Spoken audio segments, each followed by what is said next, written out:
Hello everyone, welcome to What If Issei was saved by Goku and Vegeta and participates in Tournament of Power movie. Before we start, please go support Lincrobel13 for writing that awesome fanfic. Now let's begin. This is the translated version I made. There will be some wrong he or she calling here because it's translated, so let me clear this. Issei is a male in this story. Chapter 0. Prologue. In a certain place, a light blue-haired man launched a huge attack of blue energy towards a white humanoid, being with purple gems in his body, disintegrating it instantly. However, a certain event that nobody expected happened anyway. A dimensional crack appeared due to the attack. This was a strange event because it only happened once in a billion times, at least if that was not the intention. Elsewhere, a young man with brown hair was in a park in front of a fountain. He was lying on the ground with blood coming out of his abdomen as his life was fading away. He was immersed in his thoughts that he did not notice how the space around him was distorted to the point of generating a space-time crack, dragging him towards it and appearing in a mountainous area that was near the sea, and right next to where he was a huge crater was where the white humanoid being with purple gems was once. The black-haired man with spiky hair dressed in a strange blue suit with a strange armor approached him cautiously to see the state of the poor and unfortunate brown-haired man who looked at him in the eyes. While he turned to look at the rest of the beings who approached him, another subject with black and unruly hair was speaking to him. "Hello, who are you?" "You are injured," said the man. "Accurate, don't be stupid, it's obvious that Krillin is dying fast, give him a hermit seed," shouted the subject in strange armor. "I'm sorry, Vegeta, Goku ate the last one, there are none left," said a bald guy without a nose. "There's no time. I'll take him to where," said the man with the messy hair. Just at that moment he touched the young man and put his fingers on his forehead, while the man in strange armor and two other humanoids, one blue with white hair and another purple with a cat-like appearance, touched the back of the subject with unruly hair to disappear and instantly appear in front of two green humanoids, one of them on the ground apparently dead and a pair of children. One the same as the subject with unruly hair and the other with light violet hair. "Dad, what happened? Who is he?" asked a boy with messy black hair. "We'll explain it later, his Kai is decreasing quickly," said the man with messy hair. But that said, the green humanoid approached and a glow came out of his hands, healing the wound of the young man with brown hair, who did not believe what he saw because several strange beings were saving him after his girlfriend showed him some strange black wings like those of an angel and stabbed him mercilessly. "What's your name, young man?" "I'm Bills, the god of destruction," said the purple humanoid with a cat-like appearance. I am Haidu Issei, a student at Kuo Academy." Chapter 1. A different world. I am Haidu Issei, a student at Kuo Academy. "That place doesn't sound familiar to me, where you're from, somewhere in the western capital," asked the man in strange armor. "Capital of the West? No, I'm from Kuo City in Japan." "Kuo? Japan? Are you from another planet?" asked the man with messy hair. "Please tell me that's not what I'm thinking," said the being identified as Bills. "Hi, it seems that our brown-haired friend comes from another reality, and I know it from this," said the blue being with white hair identified as Whis, while showing on the sphere of his staff how the interdimensional gap temporarily connected the worlds, leaving residual energy alien to this reality, apart from the wound that our young friend had was of a different nature than Kai, in that Whis stared at Issei's left hand. "In fact, I detected a strange presence in his left hand," he said as he put his staff towards the young man's hand. "That's interesting. Do you know what this is about, young man?" Bills asked. "I have no idea, this is the first time I've heard it," he said as he stood up and looked at his left hand with curiosity. "We would like to talk to you, could you answer a few questions for us?" said Whis to the young brown-haired man's hand. It seems that he cannot communicate and needs some energy. With that, he illuminated the brown-haired man's hand with his staff. After that, a crimson glow appeared in that place. When it faded, the young man had in his place a strange red glove with a green gem in the center. "Nice to meet you, I'm one of the two celestial dragons, the Red Emperor Dragon Drag. I see that I can finally talk to you, partner." A voice was heard coming from the glove as the gem lit up. "What is this?" said the brown-haired boy, looking at the glove with a doubtful expression. "I will answer that, you see there are certain humans who are born with certain unique powers in our world, in this case the sacred gears among them, there are some that can face supernatural beings such as demons. Fallen angels like the girl who stabbed you and finally the angels of heaven, although of course that applies only in our reality here. I do not feel the presence of any supernatural being, however among the sacred gear there are 13 special ones that their power is so much that they can kill a god. These are known as Longinus. The one in which I am sealed is called the boosted gear, is a Longinus that has the ability to increase the user's powers to double every 10 seconds, but you must be careful not to increase your power beyond your limits or you will find yourself in big trouble. The sacred gears have an evolution which is known as balance breaker. In the case of the boosted gear, it is a red armor which allows you to double your power without a time limit, but still has another state which you should never unlock, which is known as the Juggernaut Drive, which it is a curse that grants you power capable of killing a god with ease, in exchange for draining your life until it ends, explained the sealed dragon to everyone present. Especially the two beings in front of the young man, these being Bills and Whis, because he knew that they were extremely powerful, despite not being able to feel their presence. Thank you very much Drake-san, I would like to ask you another question, can young Issei-san use that balance breaker? Asked Whis. I'm also curious. I'd like to know how strong he is to fight him, said the man with the messy hair enthusiastically. Goku-san, I ask you to remain silent and let Drake-san answer, Whis reprimanded the man now identified as Goku. In fact he can barely use the boosted gear in this form, maybe with a little training he can, but at the moment he is very weak, so he would not be able to withstand such a form. I understand said Whis while he meditated on everything he heard. It interesting sounds, a power capable of defeating a god, hey, he trains well with Goku and Vegeta, I want to see how far his limits go, said Beerus. Curious, I was thinking exactly the same thing, Beerus-sama, Whis replied. Are you going to train me? But how am I going to return to my world? Issei said. We leave that to Bulma. First, your training comes first, said the man in the strange armor. Vegeta is right, if we train you will definitely get stronger, well Bulma comes up with something to send you back to your world, said Goku. It's decided, but I don't want any word about this to any other god understood, or I will destroy you, said Beerus in a threatening tone which scared even Issei. In the meantime, I'll go to Namek to revive Piccolo. See you later, said the one identified as Goku as he took the body of the other green humanoid and disappeared from the place. Okay Vegeta, let's go to your house, I'm hungry, Beerus said. As Beerus-sama ordered Vegeta said, hey Brad, can you fly? He asked, receiving a refusal from the brown-haired boy. Okay Trunks, take him home in a capsule ship, he threw some capsules at the light violet-haired boy. Understood Daddy said as he took out an airship. Come on kid, I'll go with you on the ship while you tell me what your world is like. We're curious, right, Goten? Yes, I want to hear it too, he said as he climbed onto the ship excitedly. Well, what does it matter he said while shrugging his shoulders because he had nothing else to do if he was in another world, so he set out to tell the pair of children what his world was like, and the more he talked, the more excited they were, since the differences were significant. Upon arriving at Bulma's house, they found a great banquet where everyone was eating happily, but the brown-haired boy was thinking some things, because this day had been crazy. First he has a date with his girlfriend, then she transforms into a fallen angel and stabs him with an energy spear, leaving him on the verge of death. Then he is taken through a space-time rift to another reality and is saved by divine beings from bleeding to death. Then he finds out that he has a super powerful dragon sealed that has the power to kill a god, and they offer to train him the power that this grants him, to finally be at a banquet full of unknown people and eating next to being capable of destroying the universe if he so wishes. Yes, in short it was a crazy day, although when he heard Vegeta tell his wife to create a machine to be able to send him to his world, he was impressed when she said yes, but it would take time, since she had no idea how to build one.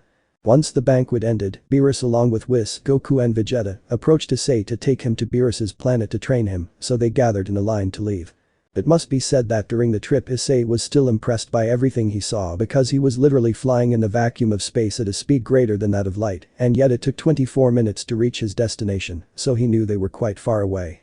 Upon arriving on the planet, Whis showed him a room where he could sleep since he noticed the stress accumulated in the young brown-haired boy. Well, Issei-kun, rest well. Tomorrow, start your training. I will teach you how to use normal Kai. I understand, thanks Whis-sensei, said the brown-haired boy. Once Whis left the place Issei fell deeply asleep but boosted gear mind space. The brown-haired boy found himself floating in a dark empty space as he lit up in flames and in front of him, a huge red dragon with yellow horns and emerald eyes stared at him. Don't worry, it's me, Drake, your partner said the dragon with an imposing voice. I imagined it he lets out a sigh at this rate nothing impresses me anymore, I mean it's not every day you have dinner at a buffet banquet with beings capable of destroying planets, solar systems, galaxies and universes, as if it were nothing, said the brown-haired boy reluctantly. You're still grieving over the fallen angel who attacked you, right? He received an affirmation from the brown-haired boy. I understand, but don't worry, I'm sure that with this training, you'll be able to forget her or at least stop feeling grieved. The brown-haired boy agreed. Again when we return to our world, I hope to see the white man's face when he sees the enormous power you'll have. When? The brown-haired boy asked. Well, get ready to hear a long story. Long ago there were two powerful dragons that were known and feared by all the gods. These were the vanishing dragon Albion, the white emperor dragon and the Welsh dragon Drake, the red emperor dragon. These were capable of killing any god without much effort except for Shiva, the god of destruction of Buddhism, although to be honest, he is a grain of sand in the universe, compared to Bills. The brown-haired man agreed. Well, the fact is that when the biblical god and his angels, the fallen angels and the demons were waging war between them, humans and supernatural beings took sides in that. However, dragons were the exception. The exception. Most of us lived as we were pleased without taking part in the war. However, there were a couple of foolish dragons who started fighting in the middle of it all. The two of them paid no attention to the Great War and turned it into their battlefield. Why did they end up having such a big fight? Who knows? They probably don't even remember the reason why. They never got along anyway, so thinking that it wasn't the right time to be waging a big war, the three factions made a temporary truce and sought to get rid of the two dragons. Did they make a trick to stop their fighting? The two exploded in fury after being interrupted in their battle, thus unleashing their anger against the biblical god, the demon king Lucifer, and the leader of the fallen angels. How dare lower beings interfere in a duel between dragons, they said. Well, in the end it was something stupid. You really were the worst and most terrible dragons. In the end, the two dragons were defeated by the union of forces between the leaders of the three factions, and then their souls were sealed within humans in the form of sacred gears. Since then the two used humans as intermediaries to meet and fight each other again and again. I see. Does this mean I'll have to fight him one day? That's right, that's why it's good that you're in another dimension so you can train for when the time comes to face him. Okay, but listen, I have a big dream that I want to fulfill at all costs. Which one? Is it to be the king of the harem? Because if so, you don't have to worry, dragons with their power and influence attract women, so your dream will come true on its own, so don't let that bad experience with that fall make you give up. I'm sure that once we get back, you'll have several girls just for you. Are you serious? Well, I'll start training harder so I can fight and defeat the vanishing dragon and get a harem. That's how you say it, buddy. I'm going to sleep, rest. Buddy, the dragon stretched out his arm making a fist, leaving it in front of the young brown-haired boy. Yes, your equal partner, said Issei while bumping fists with Drake. Bill's planet the next day. It was daytime and you could see a couple of Saiyans training each other, quite motivated until they felt the kai of a certain brown-haired man, so they decided to go see him. Good morning, Goku-san, Vegeta-san, said the young man greeting the pair of Saiyans. I see you finally wake up, insect, Vegeta said with his usual attitude. Hello Issei, are you ready for your training? Goku said. Yes, I'm ready, said the brown-haired boy animatedly. Okay, Vegeta-san, Goku-san, you guys go train somewhere else, I'll be in charge of training Issei-kun today, said Whis, arriving at the place, receiving an affirmation from the other two, and then leaving the place. Okay, Issei-kun, let's begin. The tournament. It had been a week since Issei had started training on Bill's planet, so he had advanced significantly by being able to handle Kai decently, although not only him since Drake also trained, although within the boosted gear, everything he had learned about Kai, so his power level was much higher than he had in life for his part. Now Issei looked like a 20-year-old young man, and the reason? Easy, he had trained in a dimension within the staff of Whis along with it on the third day of starting his training, where Issei spent 3 days that within that place were 3 years. It must be said that his body was dragonified by mastering the balance breaker and managing to master the juggernaut drive through the use of Kai. Currently I have his training with weights of several tons on top, doing push-ups. 9,999 and 10,000. How heavy? You've only been lifting 20 tons of weight on the weights, insect, that's not even effort, said Vegeta, although deep down, he smiled at seeing the progress of the brown-haired boy, because his growth in power was quite a lot in reality, since Issei already had the level of when he came to Earth the first time. You say that, Vegeta, but if he fought you when you first came to Earth, he would defeat you, Goku said. Then you wouldn't have any hope against him even if you increased the Kaioken 5 times. What are you arguing about? I'm still not powerful enough, Issei said.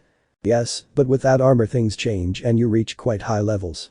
In fact, I think he could defeat Jais, one of the members of the Jinyu Special Forces, Vegeta said. Now that I see it, you're right. Issei is extremely powerful, Goku said. If I use the Juggernaut drive, how strong would Dragon be? Vegeta said as he looked at Issei's hand where the boosted gear appeared. To be exact, it would be a monster of alarming levels, and thanks to the management of Kai, the influence of the Juggernaut drive does not affect it. In fact, I must say that my partner's Juggernaut drive evolved into something more powerful. If we were in our world, there are only 2 beings who can fight it. Drake said seriously, but you could feel the enormous pride he felt for his bearer of him. Okay, enough talk, Issei, go run about 10 laps around the planet. Goku, Vegeta, continue with your training, was said. However, suddenly they heard a loud impact nearby. It seems we have visitors, Issei, your training can wait, to which he nods. What did I tell you about making a scene while I'm sleeping? Bill shouted angrily. Bill saw someone arrived and landed over there, said Issei while pointing in that direction.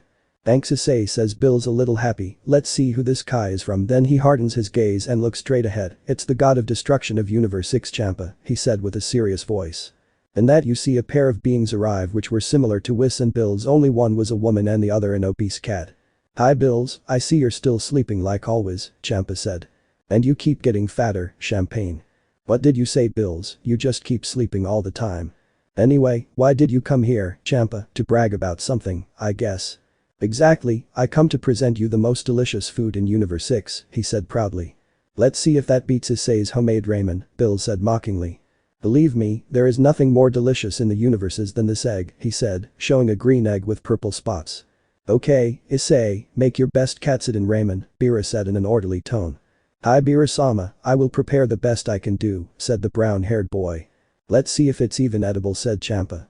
I ask you not to insult Issei-kun's katsudon ramen, Champa-sama said, clearly annoyed. That left them somewhat strange, so they entered Bira's castle. While Issei went to the kitchen to prepare the ramen, the others were waiting for him at a table, where Champa was drinking a refreshing fruit drink of several different kinds. By the way, Beerus, who are those three? Your disciples? Champa asked. Well, you could say yes, although they are just beginners who can do 50,000 push-ups, answered Whis. Hey, he looks a lot like Bira-sama, Vegeta said in a low voice to Goku. Yes, only Fate, I answered in a low voice. Hey, who are you? You look like Bira-sama, only fatter. Goku asked out loud. Come on, don't be rude. It turns out that he is Bira-sama's twin brother. He is Champa-sama, Vados replied. Are they twins? Really? Goku asked again. Be careful with your words, he is also a god of destruction, Vados replied. The god of destruction. Now that Bira-sama mentions it, I'll say that he was the god of destruction of Universe 6, Vegeta said. Hey, are you stronger than Bira-sama? Goku said. At that moment Champa made an expression of superiority. It's not very refined to ask that kind of questions, it's obvious when you look at his physical condition, Vados said, the latest in mockery. Hey, don't say that, Vados, Champa shouted angrily. Well, let's try those eggs that you say are the best in the entire Universe 6, said Beerus, bored. Well, bring them back, said Champa in a serious voice. Hi Champa-sama. At that moment, a strange round device came out of the Staff of Fords, and when opened, you could see the already cooked eggs inside. They look like ordinary eggs, said Goku. They are not ordinary eggs, they are eggs from the Dondan bird, a recently discovered bird, its flavor is incomparable, you have never tasted something so exquisite, said Champa proudly. They are also very nutritious, added Vados. If you want, you can try it, go ahead. You'll have the honor. I'll even save one for that brown-haired boy, Champa said as the eggs floated in front of Goku and Vegeta, who took them. Everyone started eating it, and apparently Bills wasn't convinced, while Vegeta thought that the flavor was that of a normal egg. How delicious, said Goku quite loudly. Yes, that's right, that's why I said that Universe 6 is the paradise of delights, it can't be compared to anything, Champa said happily. You know what, Whis, it's better to bring the instant ramen while Issei prepares his katsudon ramen, Bill said to Whis. Understood Bill-sama, he said as he took some instant ramen out of his staff and then poured boiling water over them. What's all this? Champa asked as Bill smiled arrogantly. We better season it with the sand from this Herglass, Champa said mockingly as he watched the small Herglass in front of him finishing emptying the sand. Okay, time to eat, said Whis. It looks delicious, Goku said as he grabbed some chopsticks and started eating. Vados and Champa looked at how happy Goku and Vegeta looked when they tried it, so they decided to try it. Oh, how delicious, Vados said happily while Champa ate faster and was clearly enjoying it. Well, said Beerus. It wasn't that bad, said Champa. If it wasn't that good, tell me why did you finish eating it all? It was delicious, but how? They just put hot water in it. Where do you get this ramen soup? Champa said jealously. On planet Earth, said Bills boasting. On Earth? Champa asked himself. And not only that, on planet Earth there are more dishes than you can imagine, and they are just as delicious, said Bill simply, but it was obvious that he was bragging. Vados, there must be a land in Universe 6, look for it, ordered Champa. Of course, allow me, he searched in his staff, it's here, said Vados, showing a planet full of craters still burning. No, that planet doesn't look like Earth, Goku said. That's really unique, why don't you find out a little about the history of that planet? Whis said to Vados. She began to look at her staff with Whis and then said. Wow, now it all makes sense, Vados said to herself. It seems that the Earth of Universe 6 suffered a stupid, senseless war that caused the extinction of humanity. It seems that the blame fell on an army called the Red Patrol, said Whis. The Red Patrol, hell, in this world I wasn't there to stop them, Goku said with frustration. What I then shouted in frustration. Ahaha, it's a shame, Champa, you don't have a single earthling to prepare exquisite banquets for you, now live with that and suffer. At that moment Champa had an idea. Hey Bills, how about a competition? The competition? What kind of competition are you talking about? Bills asked. A martial arts competition, if I win we exchange our lands, said Champa. What, you against me? After that Beerus started laughing, which bothered Champa. I haven't finished talking, he shouted angrily. How could you beat me if you're a fluffy little thing, hahaha. Beerus continued laughing non-stop. Shut up, malnourished toothpick, shouted Champa angrily, which silenced Bills and changed his expression to a serious one. At that moment they both levitated and climbed onto the table to begin walking towards each other. We are twins and gods of destruction, said Beerus. I've never understood why we get along so badly, said Champa. The place began to shake, and when they were about to jump against each other, a delicious aroma reached their noses, so when they saw the entrance of the place Issei was arriving with the dishes. What happened here? Asked the brown-haired boy. Bill-sama, Champa-sama, get down from the table, the food has arrived, said Whis, making the tension go down. Just because it's Issei's food, I won't fight this time, said Beerus, now calmer. Just because that dish smells good I'm going to calm down, said Champa sitting back in his place as he did Bill's. Well, here you go, said Issei, giving each god of destruction and each angel their plate, while Vegeta and Goku took theirs. Well, time to eat, said Issei as he sat on the floor, which annoyed Bills a little. Issei, what are you doing? Sit down and eat at a table, Whis, Bill said, a little annoyed, to which Whis pulled a table out of his pocket for Issei, Goku, and Vegeta to eat. It's okay that you're humble, Issei, but at that moment he put on a serious face and said, don't ever put this dish of the gods on the floor again. This scared Issei a little, who stood up and said. Hi Bill-sama. Well, eat or it will get cold, said Whis, so everyone could start eating. Suddenly they saw how Vados, after giving a shout to his food, got up and walked to Issei and said. It's the most delicious food I've ever tasted, she shouted excitedly. Can you give me more to take to Universe 6? The angel said happily. I'll give it to you in a takeout container, said the brown-haired boy, somewhat confused, and he still wasn't used to the fact that every time he prepared Katsuden ramen he was praised so much. At that moment Champa spoke again. This dish is even better than that ramen soup, I shouted excitedly. Bills, like I said before, let's have a competition with the strongest warriors from universes 6 and 7, 5 from each universe. The first fight will be one-on-one, and the winner will go against the next, and so on until they defeat the captain of the other team, thus winning the competition. And what do I gain if you get lost? Besides, how are we going to exchange the lands? That can't even be done.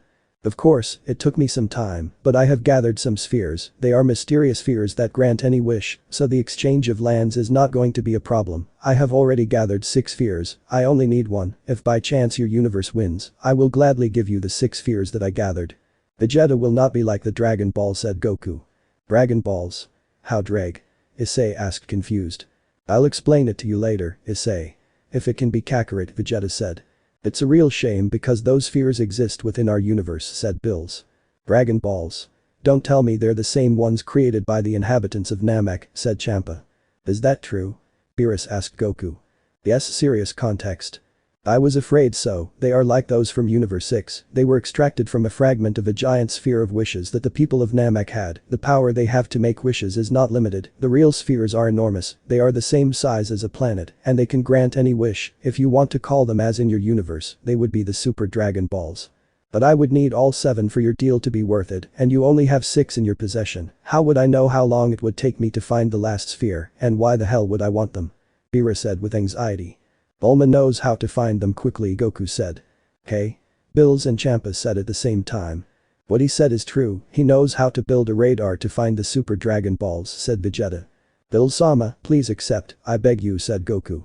You want to fight in the competition, right? Beerus said. Of course, fighting against the strongest people from other universes would be fantastic, Goku said excitedly. And you, Vegeta? Bills asked. I think about this for a few seconds before saying yes, I accept. And what do you say, Issei? It will be an honor. I want to demonstrate my strength as the Sekiryu, said the brown-haired boy. Very well, we accept the deal, said Bills. But I want something else, said Champa. And that would be? Bills asked. To him he said, pointing at Issei.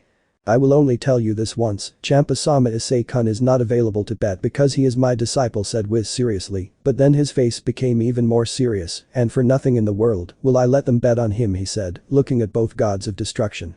Don't worry, Bill said calmly and then showed a serious face. I would never bet on Issei. Well, now I understand, it will only be the earth, heaven said Champa, annoyed.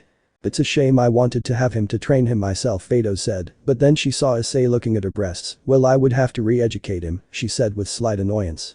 Issei-kun, stop looking at my sister like that, Wiz said, although inside he was laughing at Issei's embarrassed expression of hers. At that moment the boosted gear appeared in Issei's hand, which impressed Champa slightly, but impressed Vados a little more. Comrade, I remind you that you are among gods, behave yourself, said the Welsh dragon. What the heck is that? That glove spoke, said Champa excitedly. I am Drake the Red Dragon Emperor, one of the 2 celestial dragons, it's a pleasure. And what are you doing in there? Champa asked. My soul was sealed inside my companion, the rest good is confidential. You dare to try to hide the truth from me, said Champa angrily. It's my order, Champa, he won't tell you anything without my permission, said Bills. Well, getting back to the topic of the competition, what if we do it on an unnamed planet that is on the border between Universe 6 and 7? Champa said. Champa-sama, I'm sorry to tell you that there is no life on that planet, so fighting there would be impossible for some of those present, he said, looking at Issei, Goku and Vegeta. You organized the competition, so it's your problem, fix it as best you can. It's okay, it's not that difficult to organize, we can even establish some rules, said Champa, but at that moment Goku, still in his heavy suit, stood in front of Champa and said. And if we do it like in a martial arts tournament on Earth? Martial arts tournament? Bills asked. If you fall outside the fight zone or surrender, you lose and you cannot kill your opponent, Goku said seriously.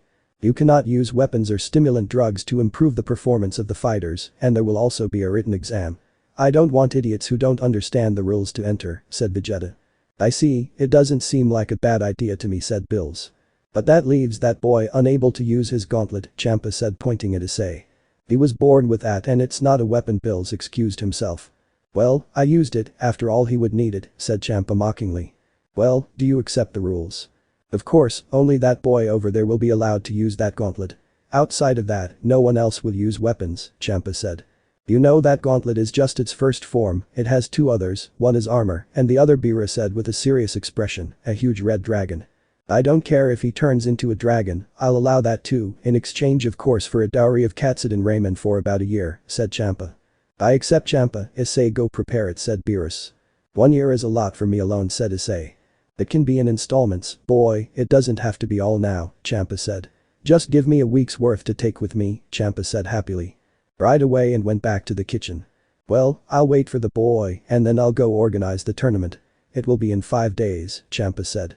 Let's see how the boy Champa-sama prepares it, said Vados.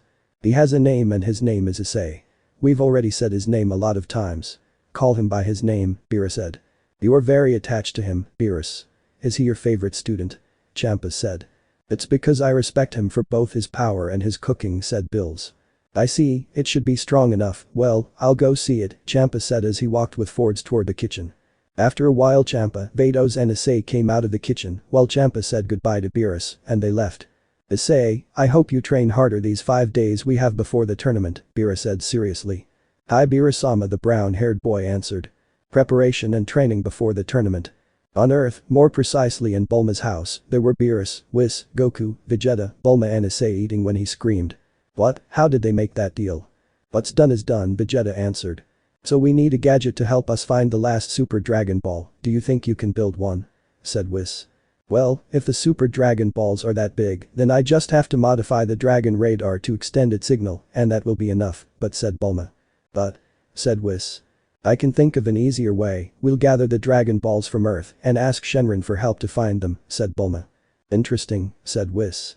Comrade, those Dragon Balls really catch my attention, said the Welsh dragon to his bear mentally. What a good idea, said Vegeta. It's true, said Goku. I congratulate you, good job, I see that even though you are annoying, you are good for something, said the god of destruction, and then was hit by Bulma. That left Goku, Vegeta and Issei scared. Bills-sama, it's already becoming a habit for humans to hit him, Whis said mockingly. What's wrong with you? Shouted the god of destruction while Bulma smiled nervously. Well, it doesn't matter. Since you come up with brilliant ideas, I forgive you. That made Bulma sigh in relief. By the way, Vegeta shouted Bills. Yes sir, he said nervously. Go and find them, he said in a serious tone. Right away, Bulma, give me the radar, he said to take it and fly quickly. It's going very fast, said Issei. After 5 minutes Vegeta returned exhausted, but with the 7 spheres in hand, Bulma placed them on the ground and said. Come out of there Shenlong and fulfill my wish. The spheres began to shine blinking as the sky clouded over, so that in a strong glow, a beam of light shot into the sky to end up giving shape to a gigantic oriental dragon which looked very imposing. It's impressive, he has the level of a dragon king with ease thought Drag. Go ahead, I will grant you 3 wishes that you ask me for, said the enormous dragon imposingly. Hey said the god of destruction. Virasama, how can I help you? Said the no longer so imposing dragon nervously. Can you tell us where the last Super Dragon Ball is between universes 6 and 7? Bulma asked, but there was a moment of silence and. It's not possible, I can't find her said the dragon. What do you mean you can't find her? Beerus said angrily. My powers are not enough to find them because space is immense, especially if the search is between 2 universes, Bill-sama. I see that these are the limitations of the Earth Dragon Balls, Whis said with disappointment. Damn, you weren't much help, Beerus said angrily to the huge dragon. I'm very sorry, do you have any other wishes? The dragon asked, but when Beerus was about to refuse, Issei spoke. Bill-sama I want to ask for something said the brown-haired boy. Go ahead Issei, ask for whatever you want, if it's about you, you can ask for anything, as long as you give me more ramen, he said the first thing calmly and then said the last thing very seriously. Go ahead and ask me anything said the dragon. You can give me back my appearance from when I arrived and I can keep it until I decide, said the brown-haired boy.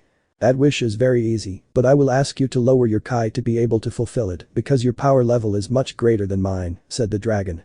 Understood said the brown-haired boy. At that moment, Issei's adult appearance vanished, leaving the youthful appearance of the brown-haired boy when he arrived, but a little muscular. Ready, do you have any other wishes? Asked the dragon. Goku, didn't you want to make a wish to the dragon when we were training on Virasama's planet? Said the brown-haired boy, to which Goku nodded, saying out loud. I really wanted to revive the northern Kaio-sama and the inhabitants of his planet, Goku said. I understand, I will do it right away said the dragon. Kaio-sama's planet of the north. He was extremely happy, especially with the brown-haired boy, because he reminded Goku to revive him, for which he was extremely grateful, especially when he saw his pet Bubbles and his assistant Gregory revived. I will definitely try to train that boy the North Kaio said proudly. Planet Earth Bulma's house. The god of destruction, seeing what Goku asked for, decided to redeem one of his old tantrums, so he looked at the dragon and said. I have one last wish, I want you to return the planet of the North Kaio to its original size, he said very calmly. Right away Bill-sama said the dragon fulfilling the last wish okay, I'm leaving, and so the Dragon Balls were distributed throughout the world. Already at night Bill said goodbye to the others and asked them to train for the tournament, so without further ado, he left planet Earth, but before they went to sleep, a visitor arrived at Bulma's house. Hello Goku, I see you've trained a lot, said none other than Grandmaster Roshi. Hello Master Roshi, what bring you here? Goku said. I came to see that boy who appeared when they defeated Frieza, he said as he looked at Issei. And what do you need it for? Vegeta asked. I didn't have time to talk to him at the party so I would like him to come to Kame House to train a little, said the old Roshi seriously. Well, I'll go with you, Issei said, much more serious than usual. Come on, Oolong waits on the plane, said the old man quite seriously. After that they went straight to Kame House leaving everyone pensive. He must be trying to teach him some new technique, damn how lucky he is said Goku. If that's what it's about, we better start soon or we'll get some surprises in the tournament, Vegeta said. It won't be Bulma said thoughtfully, which made the two Saiyans, I don't doubt that it is that she said more calmly, but she didn't know that she had indeed been right. Kame House. Issei, Oolong and Master Roshi had gotten off the aircraft and proceeded to put it in a capsule so that the old man and Oolong could sit in some chairs while they lit a campfire and sat around it. I knew it the day I saw you he said taking out a magazine. You have such good taste young man, he said with a perverted face while he opened it showing her that this was an adult magazine. Oh, that's a good collection, it looks like one that Motohama, one of my friends from my world, has, he said happily, because since he arrived, he wasn't relaxing enough to show his true side so openly, because since he arrived, he has only dealt with destructive gods and other strange things for him, although he was not complaining, because according to Drake. With his current strength he could defeat one of the 2 most powerful entities in his world, the feared Ouroboros Dragon Office. A certain boy, you may be the third to see my secret collection, the old man said seriously. The third one? He said doubtfully. I see you started without me, so what? Said an old man with blue skin and yellow earrings in his pointy ears. You misled the current Kaioshin Roshi said.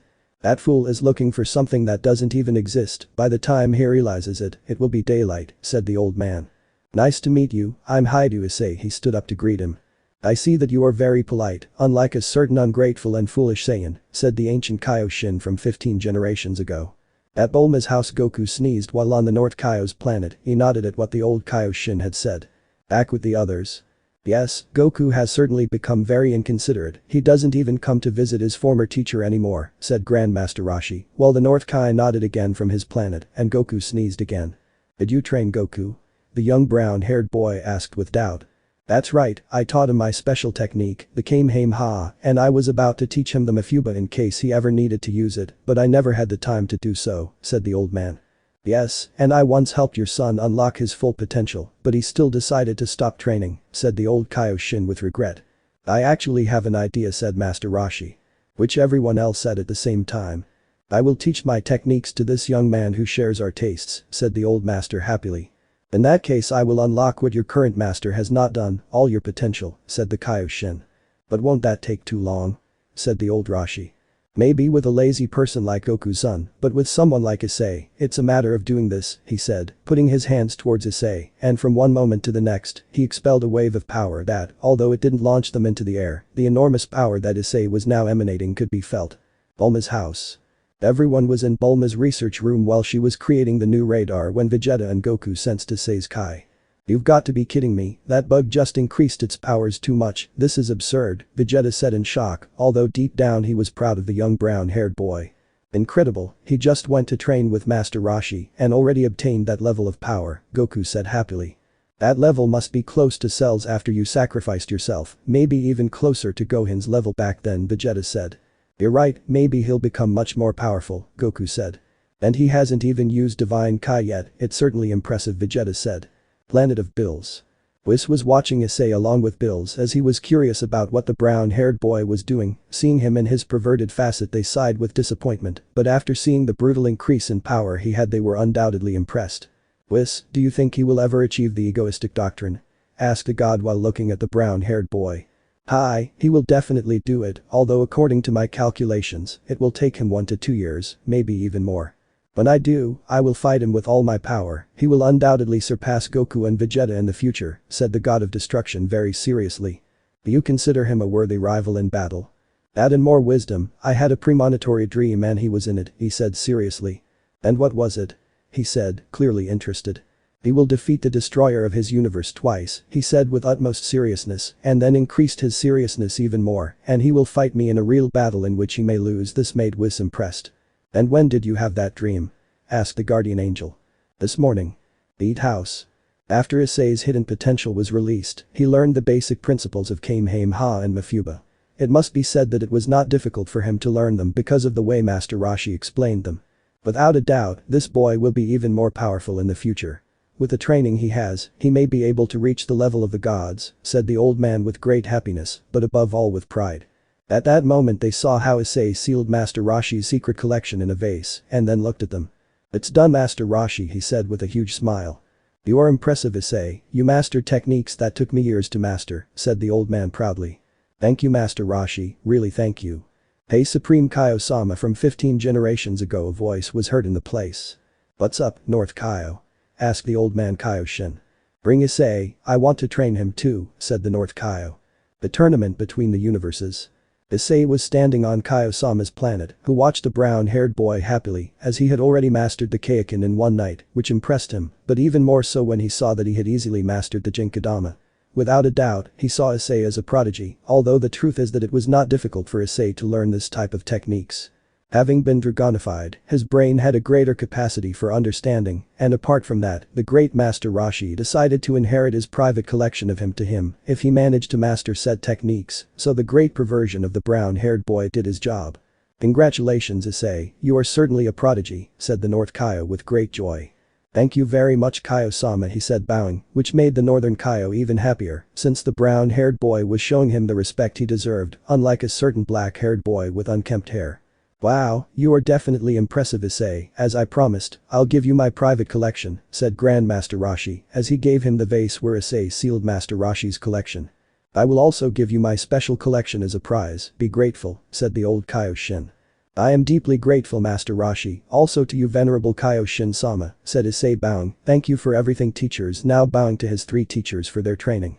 You are certainly someone polite and very grateful, young man, said the Northern Kaio with pride. Ultimately my best student and the most grateful, said Master Roshi. Without a doubt, you are not like certain ungrateful Saiyans, said the old Kaioshin, referring to Goku and Gohan. Don't forget to visit me from time to time, I will be delighted to welcome you to my planet. I'll gladly go, said the brown-haired boy. Well, it's time to go back, hold on, said the old Kaioshin, while Master Roshi and Issei took him by the shoulders to disappear from the place. I hope to see you again, Issei, said the Northern Kaio-sama as he got into his car and drove around his now huge planet. Earth came house. The old Kaioshin along with Master Roshi and Issei appeared on the small island where a very entertained Oolong was reading some magazines until he saw the newcomers. How did it go? Did Issei master the techniques? Asked Oolong. That's right, Oolong actually did it in record time, which is why I gave him my private collection, said Master Roshi. That's right, without a doubt, he is a very impressive boy, educated and with very good taste, said the old Kaioshin, making Issei smile. Well, I have to go before the incompetent Shin comes to look for me, he said, saying goodbye and disappearing. Well, thank you for the great teachings, Master, but I have to meet with Goku and Vegeta for the tournament, said the brown-haired boy. Don't worry, young man, go and do what you have to do, you will always be welcome in the house of the great mutant Roshi. That's right, Master, he said, bowing and then balance breaker. At that moment, a tornado of fire formed around the chestnut tree. Welsh Dragon Balance Breaker uttered drag as the tornado dissipated, revealing the armor of the boosted gear. Issei took flight towards where he felt the Kai of Goku and Vegeta, who were accompanied by Krillin. It took him only a few seconds to reach them. I see you've grown stronger, insect. With that armor you have the level that Majin Buu had when I faced him for the first time, Vegeta said proudly. I must assume that in your dragon form. What was your name? Said Goku, making a drop of sweat fall from the neck of those present. Is the Juggernaut drive the forbidden form of the boosted gear? Thanks, Drag. Well, I assume that with that form, you would have the level of Super Buu when I absorbed Gohan, said Goku. When you master the Divine Kai you will surely have a level comparable to the Super Saiyan God phase, said Vegeta. Without a doubt, if you trust me you will surpass us, but even so I will not allow it, stressed the Saiyan Prince. If this is the case, we can definitely win the tournament, said Goku. Hey, I don't mean to be reckless, but can Gohan participate? Said Krillin. It has to do, the fate of the Earth depends on this tournament, said Vegeta. Just at that moment they arrived where Gohan and Piccolo were training, and it was noticeable that Gohan's level was much higher than when he fought against Frieza, although much lower than when he fought against Majin Buu. Hello Dad, Mr. Vegeta, Krillin and Issei, how have you been? Gohan asked quite happily.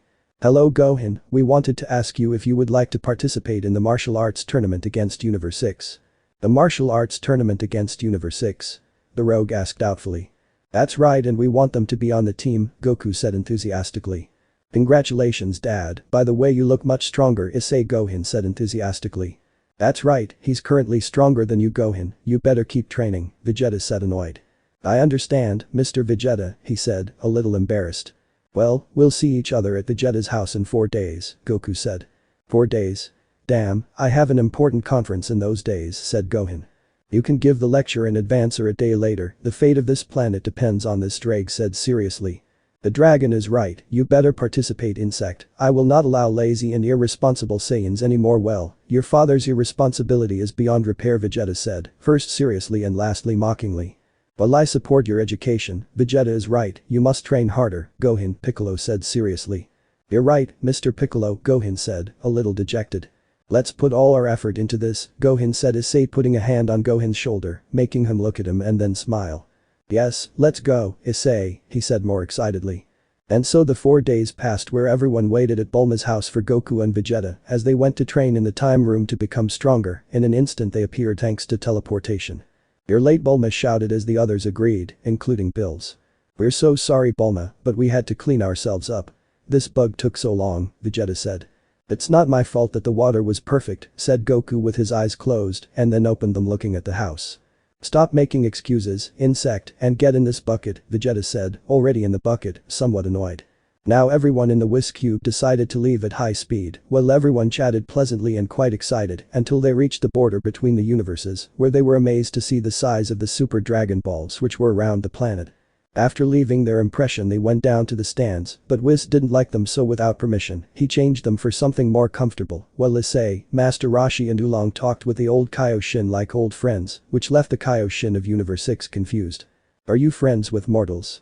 The Kaioshin of Universe 6 asked the old Kaioshin. friends, but above all I am the teacher of that young man with brown hair. You would be impressed to know that he is a dragon and not just any one, he is the great Red Emperor Dragon, he said with quite a bit of pride, while the Kaioshin of Universe 6 looked shocked at the brown-haired boy who sat down to take an exam which for him was not that difficult. In fact, an elementary school child could easily solve it. Or at least that's what he thought, since seeing Goku and Vegeta afflicted by the questions, he was a little surprised until Vados, who saw him looking away, approached him. "Young man, finish your exam," said Vados. "But I already finished it, in fact it was very easy," he said, while everyone present except for Gohan and those from Universe 6, "you already know who they are, I'm not going to describe them," looked at him impressed.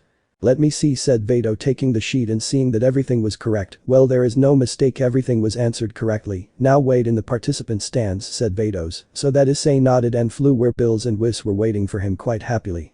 "There's no doubt, kid, you're one of the most important players on this team," Bira said proudly. After a while everyone was in their respective places waiting for the tournament referee to speak.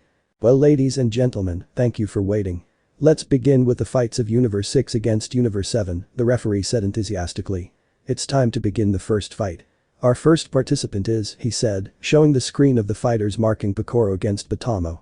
"Let the participants Picoro from Universe 7 and Batamo from Universe 6 come in." At that moment Piccolo went down to the fighting platform next to the yellow bear. For his part, Issei laughed in his mind when he saw Batamo, since he reminded him of Winnie the Pooh, and he imagined himself fighting against the character he once saw on TV. At one point Batamo launched himself at Picoro, but after trying to hit Picoro, he received a blow, but it was absorbed by Batamo's body. "It seems that the attacks of the Picoro participant are useless against the Batamo participant," said the referee. "Ahaha, it seems you are in big trouble. I, the big Batamo, can absorb physical and Kai attacks thanks to my skin, so it will be useless for you to attack me, just give up," said the big bear. "You just gave me an idea of how to defeat you," Picoro said, and then stretched out his arms coiling Batamo. "It seems that the Picoro participant has a strategy to fight against the Batamo participant," commented the referee. "What are you doing? Put me down," said Batamo as he was lifted by Picoro's arms. "You're an idiot, you showed me the way to defeat you just by saying that," Picoro said arrogantly, and then stretched his arms even further until he pulled Batamo off the platform and his arms returned to normal. "I won," he said with a confident smile.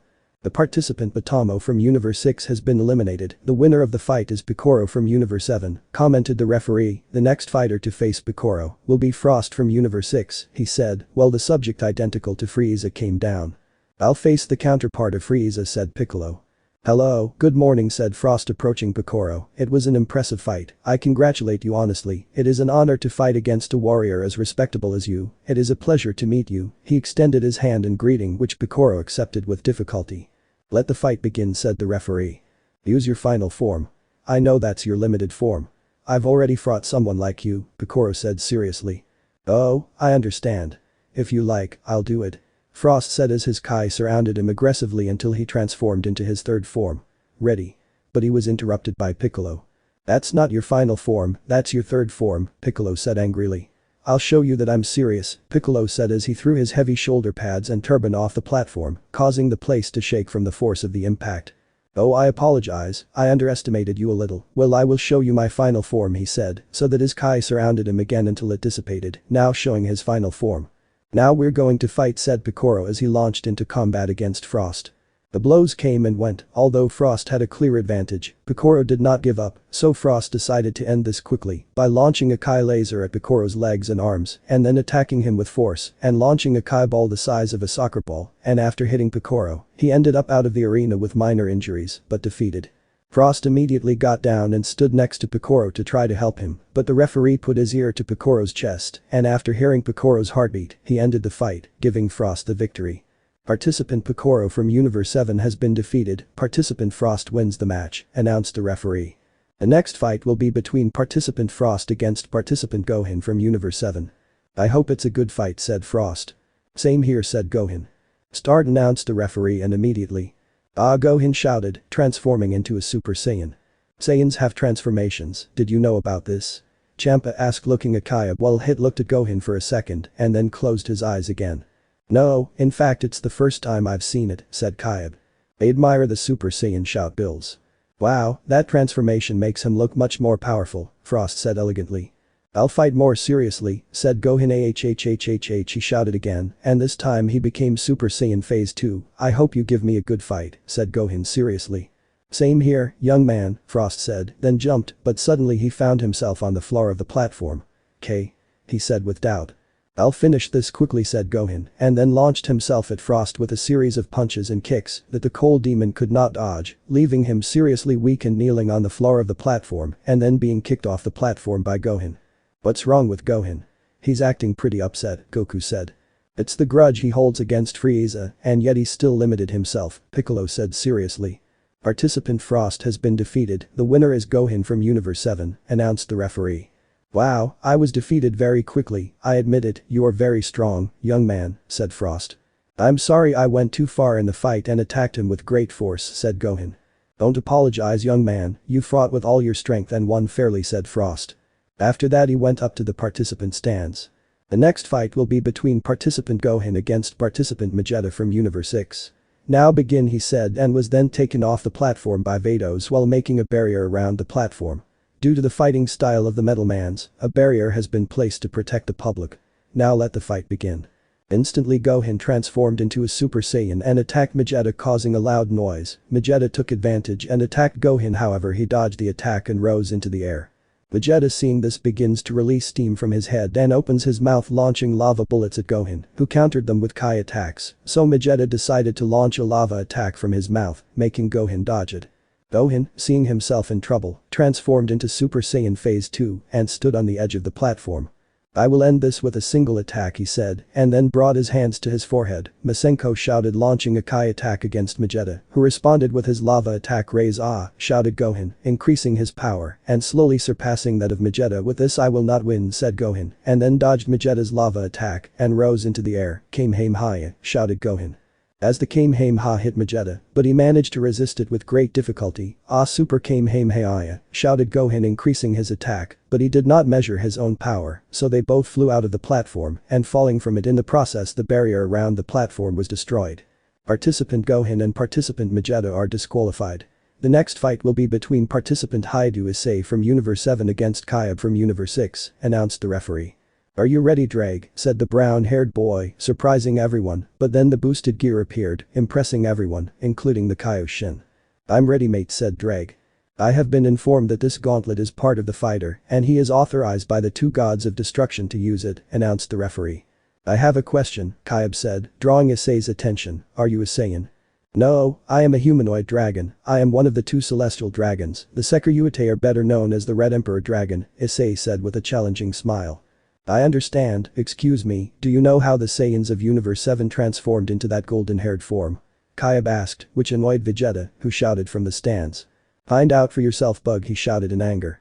"Leave him alone, he gets like that when he comes to Saiyans, after all he is the prince of his race," said Issei. "I understand," said Kayab, nodding. "I'll tell you how they do it. You have to get completely enraged and then make that anger explode while raising your Kai," said the brown-haired boy confidently. "I understand, thank you very much," said Kayab. "Let the fight begin," said the referee. "It allows me to try to transform myself," said Kayab. "Go ahead," said Issei, "because I'm going to transform too." "Ah," Kayab shouted, but saw that his hair didn't change. "What a disappointment, and you call yourself a Saiyan," said Drake arrogantly. "You are just useless. After defeating you we will destroy your home planet." "What did you say Goku and Vegeta were called?" "Oh yes, the planet Sadala." That really infuriated Kayab, and he imagined his planet being destroyed by Issei. "Ah," Kayab shouted in anger and suddenly managed to transform. "Damn you," he launched himself at Issei, hitting him in the face, and he barely managed to stabilize himself in the air. "Balance breaker," said Issei. "Welsh dragon balance breaker."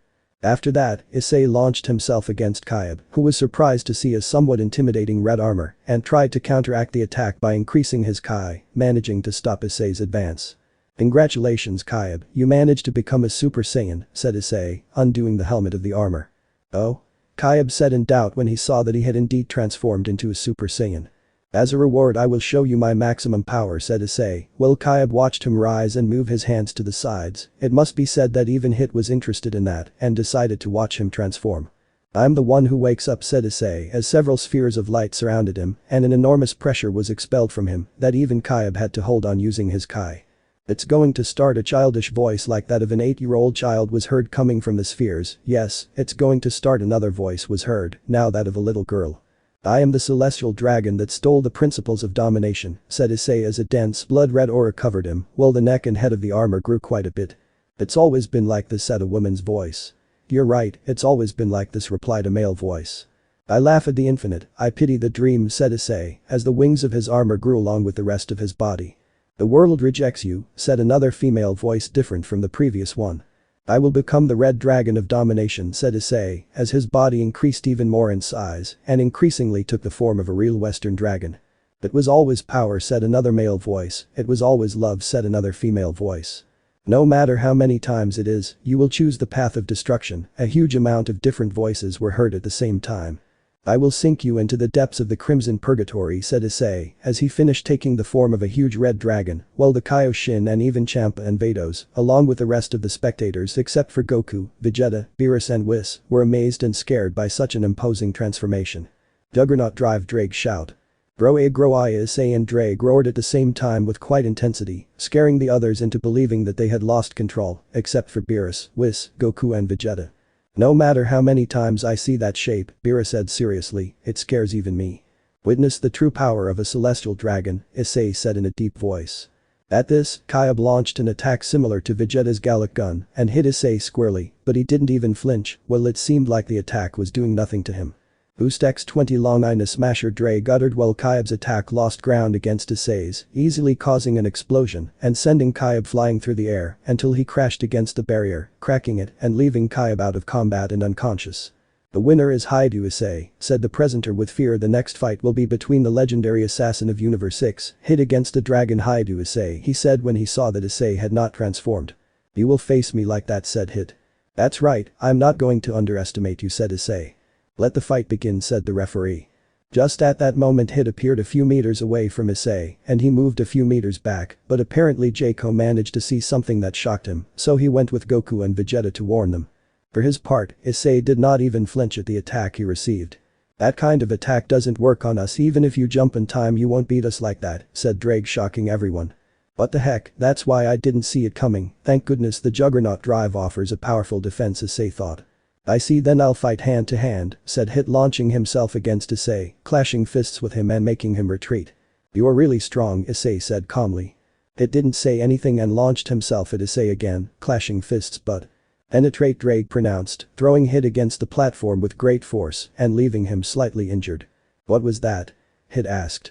"My special ability that allows me to penetrate any defense no matter what," said Issei.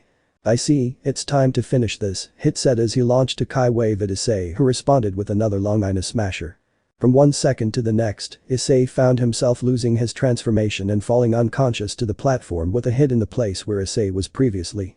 "You are powerful and I admit it, but not more than me," Hit said calmly while Issei was taken off the platform by Goku. "The fighter Haidu Issei has been knocked unconscious. The winner of the fight is Hit," announced the referee. "The next fight will be between Vegeta from Universe 7 against Hit from Universe 6. Vegeta looked down and seriously looked at Hit as he remembered what Jaco told him about Hit's ability of him.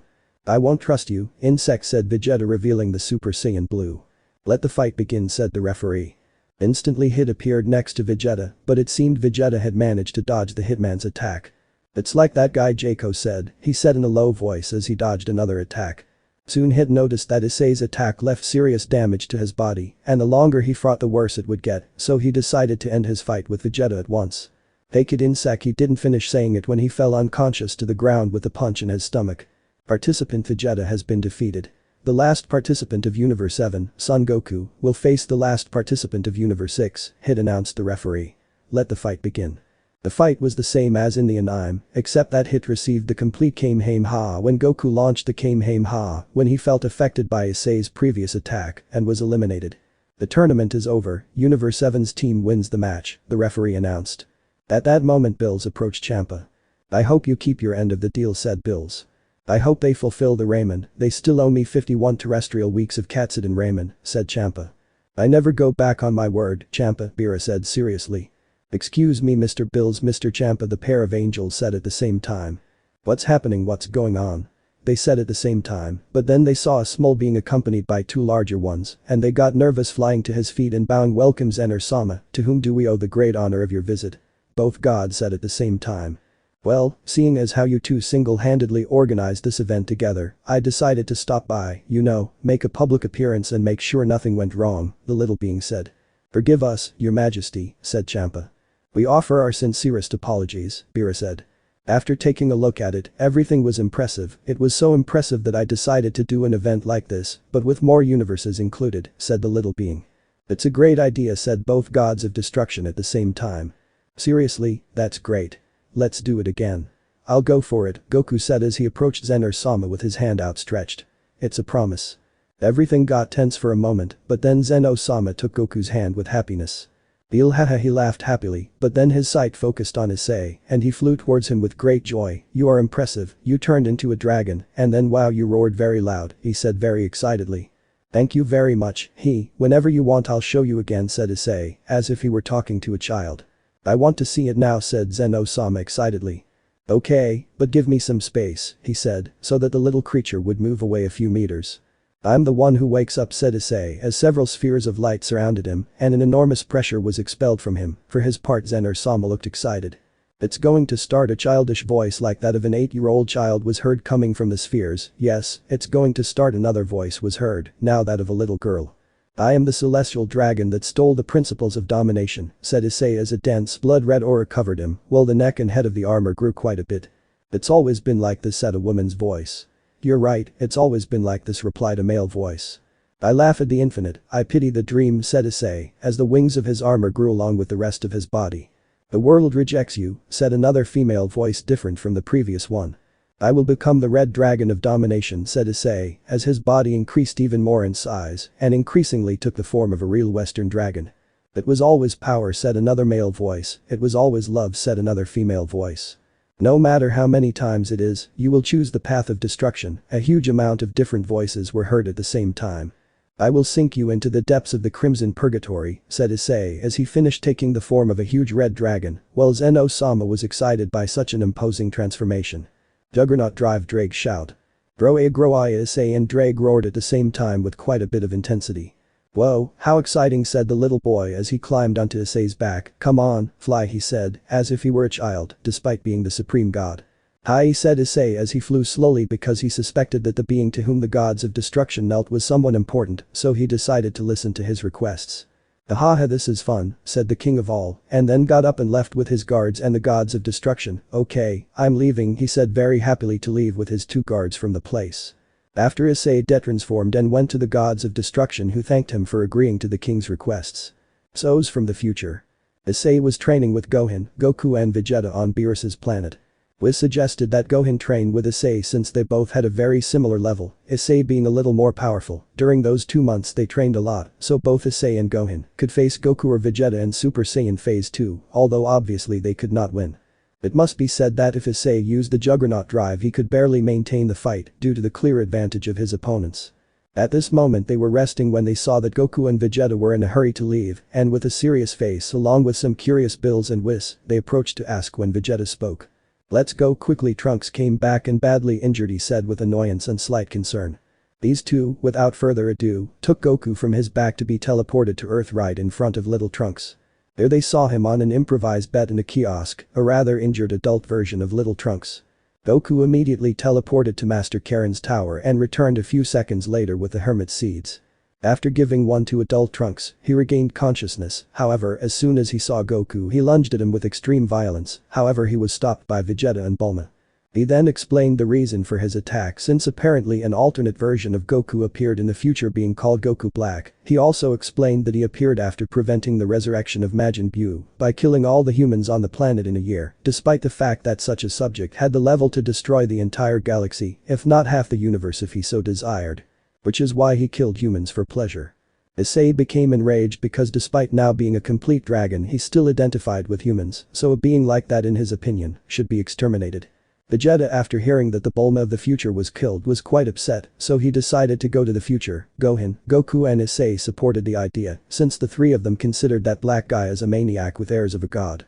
Bills refused to go since being a god of destruction, his position prevented him from going, so he decided to entrust Issei with the task of exterminating this black, so he gave him a little of his power of destruction, being this a small black sphere that contained a lot of concentrated destructive power. Issei decided to keep it in the boosted gear so that it would not get lost. Because they would have to wait a day to travel to the future, according to Bulma they decided to train in the time room, although Goku decided to go train with Master Roshi. Room of Time. Issei trained alongside Trunks and Gohan to become more powerful until Issei found himself in need of using Divine Kai, although by not mastering it, he lost the effect of this Kai and fell completely weakened and falling into unconsciousness. Mental space inside the boosted gear.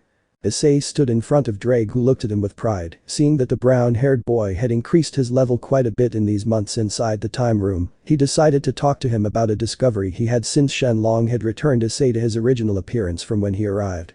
"Mate, there is something I must talk to you about. It is about something I discovered months ago just before the tournament against Universe 6, said the dragon seriously. "And what is it about, Drake?" The brown-haired boy asked curiously, since Drake was very quiet during that time. "I discovered that if I use a lot of my power I can fulfill a wish limited to the power I use, so I had the idea of modifying the boosted gear through that. Now we can synchronize ourselves, increasing your power more, and there is more. It seems that if I use that ability to grant wishes while we are synchronized, I can cause big changes.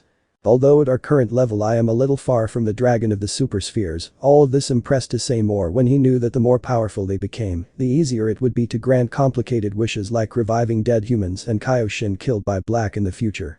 We just have to train Drake, and now that you are alive thanks to Whis we can increase your level, although I see that you really increased your power," said Issei impressed.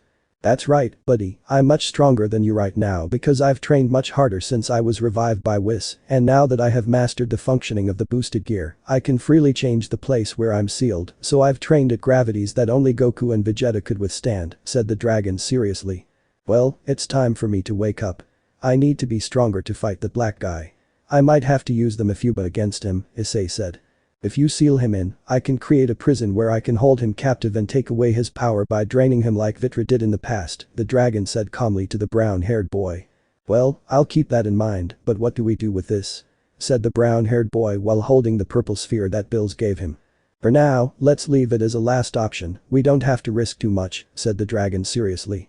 "That's right, we'll be careful, partner, see you later," said Issei as he left the mental space of the boosted gear. Outside the Room of Time's sacred temple. The hole would open in the place so that Vegeta, Issei, Gohan and Trunks could come out. Vegeta was satisfied with his training, but especially with Trunks, since he achieved a very powerful transformation as he gave off a certain air of divine Kai, he called it Super Saiyan Rage. For his part, Gohan had fully recovered his power and was now quite powerful, while Issei had managed to use the synchronization state with Drake at a decent level. It could be said that he could now face some high-level enemies and force Trunks to use his new transformation, although he doubted he could defeat him since he had not yet mastered this technique. Perhaps in the future he would use it.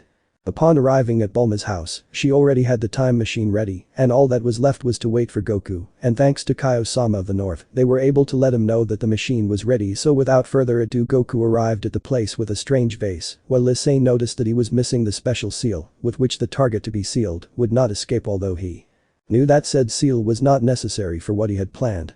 Once they got into the time machine they realized there was only room for 3, but Bulma took out another time machine, which was the one Cell had arrived in, so Goku, Vegeta and Trunks were traveling in one, while Bulma, Gohan and Issei were traveling in the others. Bulma refused to stay, claiming that they would need her, so without further ado they embarked towards the future. Timeline Trunks' future. They all arrived in the future, and what they saw made them quite sad and upset since the city they arrived at was completely destroyed. After getting off, they stored the time machines in capsules to avoid incidents. After walking a little, Goku was attacked by 2 rocket launcher projectiles that were destroyed by Trunks, while 2 subjects apologized to him for confusing Goku with Black. These guided them to the lair where the few remaining humans of the resistance were. A girl with dark hair and a dark green trench coat ran to where Trunks was and greeted him with great joy for arriving with help. Although it must be said that everyone distrusted Goku because of his great resemblance to Black, and after a brief explanation from Trunks, he managed to convince them that he would help against Black. For his part, Vegeta launched a capsule where food and many supplies came out and made the refugees and those of the resistance smile, and it was above all because of the fact that their supplies were very limited and what the Prince of the Saiyans brought was enough to survive a long time. After a while Issei, Goku, Vegeta, Gohan and Trunks embarked in search of Black, so Vegeta made a Kai attack to get their attention. From among the clouds a whirlwind came down with some rays, and from there the figure of the aforementioned Black appeared. "Wow, but they are Trunks, Vegeta, Goku, their son Gohan, but I don't know you, who are you?" Black said, but when he saw Issei he pointed at him to ask the last thing. "I am one of the 2 heavenly dragons, the Red Emperor Dragon, hi do Issei," said the brown-haired boy in an imposing manner. "I've never heard of you, and even though you are strong you are nothing more than a mere mortal," Black said mockingly. At that moment the boosted gear appeared and Drake spoke loudly. "Your name is Black, the guy over there," said Drake with an annoyed voice. Well, Black changed his expression to a serious one. "You have committed the worst stupidity of your life." At that moment the boosted gear scale male appeared in a tornado of fire. "I'm the one who wakes up," said Issei as several spheres of light surrounded him and an enormous pressure was expelled from him.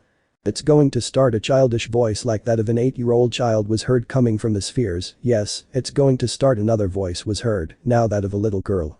"I am the celestial dragon that stole the principles of domination," said Issei as a dense blood-red aura covered him, while the neck and head of the armor grew quite a bit. "It's always been like this," said a woman's voice. "You're right, it's always been like this," replied a male voice.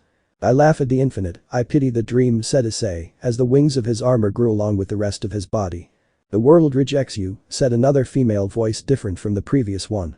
"I will become the red dragon of domination," said Issei, as his body increased even more in size and increasingly took the form of a real western dragon.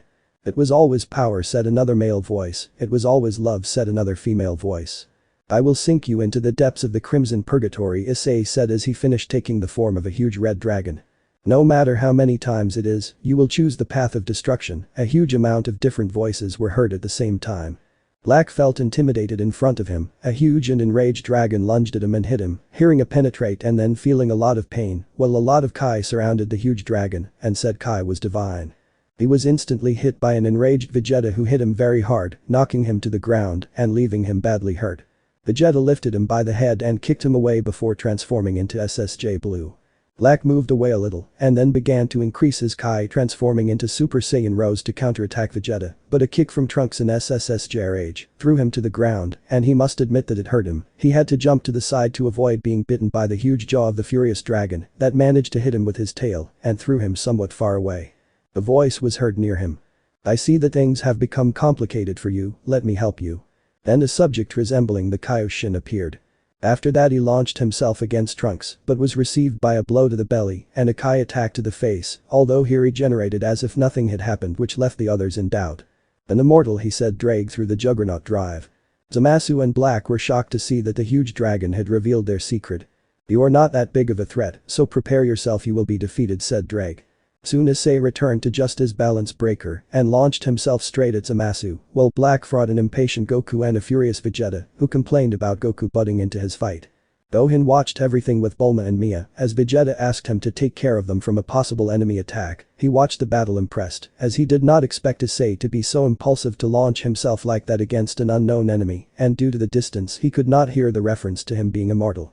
Bulma saw Vegeta insult Black quite a bit since he could do nothing against the Saiyan Prince's attacks, but she noticed that Goku needed his Kaioken to be able to face Black, so it was clear that Vegeta surpassed Goku. Mai watched everything very excitedly as she hoped they would win. Back with Trunks and Issei, they fought hard against Zamasu who could do little against him, although being immortal gave him the advantage of not being seriously injured, although he noticed that Issei's helmet disappeared from the armor and looked at him mockingly and then removed a gem from the armor and put it on the ground and then shouted. The Fuba and a greenish tornado surrounded Zamasu as he was dragged by it without being able to resist. He screamed in terror when he saw that he was entering the small gem, and when he was finished inside it, Issei took it and reattached it to the boosted gear. Zamasu's Kai stopped being felt, so Black became alarmed only to see Issei with a mocking smile. He looked at him and said, "Immortal or not, the flames of the Red Emperor Dragon consume even the soul, so you are alone," Black said Issei arrogantly, while Black became enraged and launched himself at him, but was hit by Vegeta and Trunks in a combination of attacks that left him worse and worse. There came a point where Vegeta's attacks made him bleed. Black was on the ground with his hands on the ground while looking at Vegeta imposing himself in front of him, but then he was thrown into the air by an attack from Goku, and he remained in the air very high.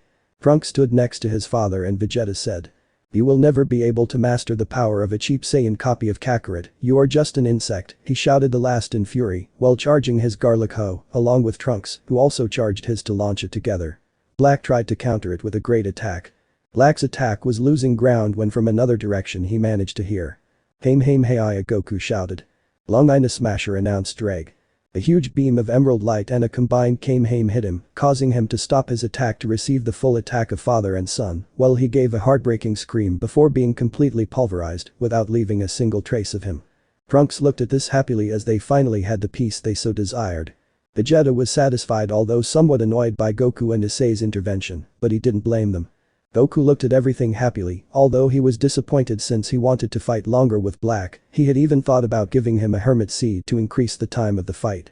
But Issei was something else. He was inside his mental space in the boosted gear. Mental space inside the boosted gear. Zamasu found himself in a kind of prison of chains as he felt his power being drained. In front of him an imposing dragon was looking at him mockingly. Next to him a serious Issei looked at him with boredom. They will pay for this when they are free, Zamasu said angrily. Stay here for eternity, being an infinite recharge of energy for my partner and me, Drake sentenced mockingly. Issei just left the mental space. He didn't even stay to see Zamasu's reaction, who was screaming in anger while cursing Issei and the dragon in front of him. Out of mind space. Issei looked at Trunks, who looked calm but at the same time sad because of the fact that he couldn't revive those who fell due to Zamasu's attack or the androids. Issei approached him and said. Drake thinks that if I get stronger I can bring back to life everyone who has died in this timeline. This caught everyone's attention including Gohan, Bulma and Mai, who had just arrived. Are you serious, Issei? Trunks said hopefully while Mai stood next to him with a smile at that. You're not lying, right? Issei Vegeta said seriously. I'm not lying, but I needed to be more powerful to be able to do it, since my current level could only revive a few, but if I become more powerful, I could revive all those who have died, including those who died during the attack of the androids. This filled Trunks with joy, promising to train with Issei to help him increase his power. Upon arriving at the shelter and giving the good news, most were excited and even had a party while dancing with excitement when they heard that Issei in the future could revive all those who died during the attack of Black and the androids. They wanted to venerate him as a god, although Issei said that he preferred that they not venerate him as such, although this only increased everyone's excitement for his supposed benevolence. After the party ended, Issei noticed a certain being in the place, and he looked at the place with sadness. When he noticed that Issei was looking at him, he approached him and asked him. You did this? No, and the one who did it was already defeated, Zeno-sama, Issei said calmly. This is so sad, should I delete it? He said on air in a serious tone. In the future I can fix it, I promise, Issei said with a smile looking directly at him. Seriously, you can? I asked with genuine curiosity. That's right, but I'll have to train because I need to have a lot more power to achieve it, said the brown-haired boy. Well, I'll wait for that. I want to see how you do it, said the king of all. You will be surprised since I can transform into a big red dragon, he said with encouragement. Great, I want to see it, let's go, he said with genuine emotion. It must be said that everyone saw what was happening, and Vegeta explained to Trunks that being in front of Issei could erase everything in a second if he so desired. Issei began the chant of the Juggernaut Drive and transformed into a huge dragon, to the delight of the king of all who, neither foolish nor lazy, mounted on the back of such an imposing dragon until he was satisfied. Issei suggested if he wanted to go with them to his timeline to meet his other self and thus have someone to play with while he became stronger. He excitedly accepted and joined the return trip in the machine where Issei, Bulma and Gohan were traveling, since he did not want to be separated from his new friend as he considered it. Tournament of Power. It's been a while since Goku Black's defeat. Upon arriving, Issei was called by Zeno-sama to be his friend, and Issei introduced him to Zeno-sama from the future to keep him company because he wanted to be powerful enough to revive all those who died from Black's attack. Zeno-sama from the present took it well and said that Issei was quite noble, so he wanted to help, so he agreed, although it must be said that when Zeno-sama told Issei that he knew he was from another dimension, he was surprised, but when he told him that he agreed with him returning to his dimensions, as long as he visited him or allowed him to visit him, so Issei happily accepted. For a time, Issei, Trunks, Gohan, Goku and Vegeta were training on Beerus's planet until Vegeta realized that Bulma was about to give birth, so both Trunks and Vegeta returned to Earth with Goku and Gohan, who wanted to see their respective families. Issei continued training, managing to perfect his synchronization with Drake, which made Issei increase his level to enormous levels, even reaching almost Goku or Vegeta and SSJ Blue, although they were still at a higher level than him. Of course, if Issei used the Kaioken, he surpassed Goku, forcing him to use the Kaioken X10. Beerus was extremely happy because Issei was becoming more and more powerful, so he believed that he would soon be able to give him a decent fight. Whis as a teacher was extremely proud that Issei continued his training continuously since he advanced a lot with each training. When Issei told Bills that Zamasu was one of those involved in the destruction of the future, he went and made sure that he couldn't do it, although he was greatly surprised to see that the king himself ended up destroying Zamasu since he considered him a threat. Issei was summoned by the two Zeno-sama to play with him. After playing with the young dragon, they told him about their idea of the tournament, so he was surprised, but he knew that in the end, nothing bad would happen, so he would play along. Bills, upon finding out, almost fainted because of the rules of the tournament, but knowing the level of his disciples and that of some of his universe, he was not so worried, especially knowing that they would not give up. Vegeta wanted to refuse to participate since Bulma could give birth soon, but with the help of Whis, that was no longer a problem. Goku suggested that Frieza participate in the tournament with them, and without waiting for the opinion of the others, despite the refusals of everyone and especially Trunks, he went for Frieza. After arriving with little time left before the deadline to start the tournament, Goku arrived with Frieza, and upon seeing Trunks from the future next to little Trunks, he mistook them for father and son, but after an explanation from Issei, he understood that they were the same person, but from different timelines. Although he was impressed to know that Issei was a dragon-raised human and came from a different dimension, and more so to know that he arrived when he died at the hands of Goku, but for some reason he liked the brown-haired boy, who was curious, but he let it pass. The team was formed and they were 1. Frieza the Evil Emperor. 2. Trunks from the future. 3. Number 18. 4. Number 17. 5. Goku. 6. Vegeta. 7. Gohan. 8. Grandmaster Roshi. 9. Haidu Issei. 10. Piccolo. And so they embarked on the tournament. Upon arrival the rules were explained to them, and it must be said that everyone was shocked. The great priester, better known as Dai Shinken, mentioned what the platform was made of and the duration of the tournament and the fact that the winning warrior would obtain any wish from the Dragon Balls. The tournament began, attacks came and went. Issei had to dodge a green dog man named Shausa from Universe 4 who attacked him from behind, but Issei reacted quickly and hit him in the belly and then kicked him out of the arena. He had to jump aside when attacked by another participant called Majora from Universe 4 who wanted to kick him in the face. He was apparently blind but could fight through his other senses, even so Issei defeated him with a Kai attack. Then he heard a loud bang and saw 3 participants from Universe 9 fall down. Bergamo, Lavender, and Basil from Universe 9 have been eliminated. Now Universe 9 will be erased. Shinken announced for terror of Universe 9. The 2 Zeno-sama without hesitation erased the entire Universe 9. The participants were shocked but then summarized the fight as their universes were at stake.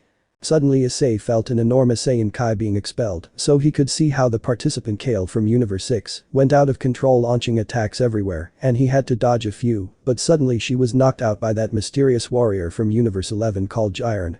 After that he saw how participants from Universe 11 launched themselves against the Saiyan girls from Universe 6, so he teleported in front of them and hit Tupper from Universe 11, eliminating him on the spot. This angered the others, attacking the brown-haired boy who hits Warei from U11 in the chin, throwing him into the air and then appearing above him and hitting him with his heel on the back of the neck, knocking him off the platform while dodging a kettle attack from U11 to launch a Kai blast, throwing him off the platform. For their part, the Saiyan girls saw the strength of the young brown-haired boy and knew that he was strong, although Caulifla, seeing that Kale was blushing and looking at the brown-haired boy, realized something and admitted that she protected him from her. It had good taste. After a great effort, they managed to defeat Kokit with a combined Kai attack, while Issei defeated Casserole in a sequence of kicks throwing him off the platform. Issei separated from the Saiyan girls, and while he was walking he observed a beautiful green-haired girl, who along with 2 other beautiful girls, were trying to do a transformation, but were interrupted by number 17, and he was scolded by Goku, since he wanted to see how strong they would become. After transforming, Issei lost interest and continued walking, and could see how Gohan and Picoro fought with 2 participants of the U10 being Gohan vs Abuni, Picoro vs Rubold. Piccolo managed to defeat his opponent with ease, and Gohan defeated Abuni without difficulty, but he did not look happy, and then Shinken announced. Abuni of Universe 10 has been eliminated. Universe 10 has been completely defeated, so it will be eliminated, and without further ado, they were erased from existence in front of everyone, but they were no longer surprised as much as the first time, so the fights did not take long to begin. Issei saw how Grandmaster Roshi was trying to be seduced by a U4 participant, but Master Roshi scared her by saying that he was going to touch her, so she ended up jumping off the platform. Then he saw how another U4 participant named Decroy tried to defeat Master Roshi, but he used a Mafuba and trapped her in a small jar and threw her off the platform and then received an attack from another U4 participant named Gaynos, which was intercepted by the brown-haired boy throwing a kick to his chest. Gaynos took the form of a bird and hit him hard, running into his fist taken by the boosted gear and received several blows from Issei, and then received a Kamehameha from Master Roshi throwing him off the platform. Issei gave Master Roshi a transfer to regain his strength, and from there Issei went to another place. Issei met Trunks, who had just eliminated Harmira from U2, Dr. Rhoda from U6, and Prum from U2. Then Issei heard of Master Roshi's self-disqualification, who threw himself off the platform, exhausted and having no more strength to continue. Issei and Trunks watched as Frieza tricked Frost and threw him off the platform. Frost, annoyed, tried to attack him, only to be instantly erased by Zeno-sama, who did not take it very well and threatened that if the action was repeated, he would eliminate the universe of the person involved. From there they saw how Goku launched himself to fight against the U11 participant Jiren and fought with all his strength and could do nothing, so he chose to do the Genki Dama and Jiren allowed him to do it. After a power struggle between Jiren and Goku, the Genki Dama collapsed and Goku fell inside it apparently on the spot, but moments later he appeared, but there was something different about him, and it was that his aura was bluish and his eyes silver. Immediately the fight resumed and Goku had a certain advantage over Jiren, but that advantage ended when the transformation ended falling near him and Frieza, the latter gave him some energy, and Issei gave him a power transfer, increasing his power again. Issei watched his hit was knocked off the platform by Jiren, despite putting him in a time loop. Minutes later the two Saiyans from Universe 6 challenged Goku to a fight, forcing him to use his God phase in the end, where he managed to hurt them and almost knock them off the platform, but they fused and as soon as the now Kefla saw Issei appeared in front of him and grabbed him by the collar of his shirt. Giving him a kiss and throwing him aside, saying it was for luck and launching herself at Goku, forcing him to use SSJ Blue, causing him to be defeated. When she was about to throw him out, he got up again, having that aura and those eyes that he had during his fight against Jiren. He began to fight against her until he managed to get her off the platform and falling already defused. In the stands both Saiyans looked at Issei and blushed at what they did when fused, but they still looked happy. After a few minutes Piccolo and Gohan fought against the Namekians of Universe 6 and in the end, they managed to defeat them with a somewhat dangerous and risky technique, so that Shinken announced.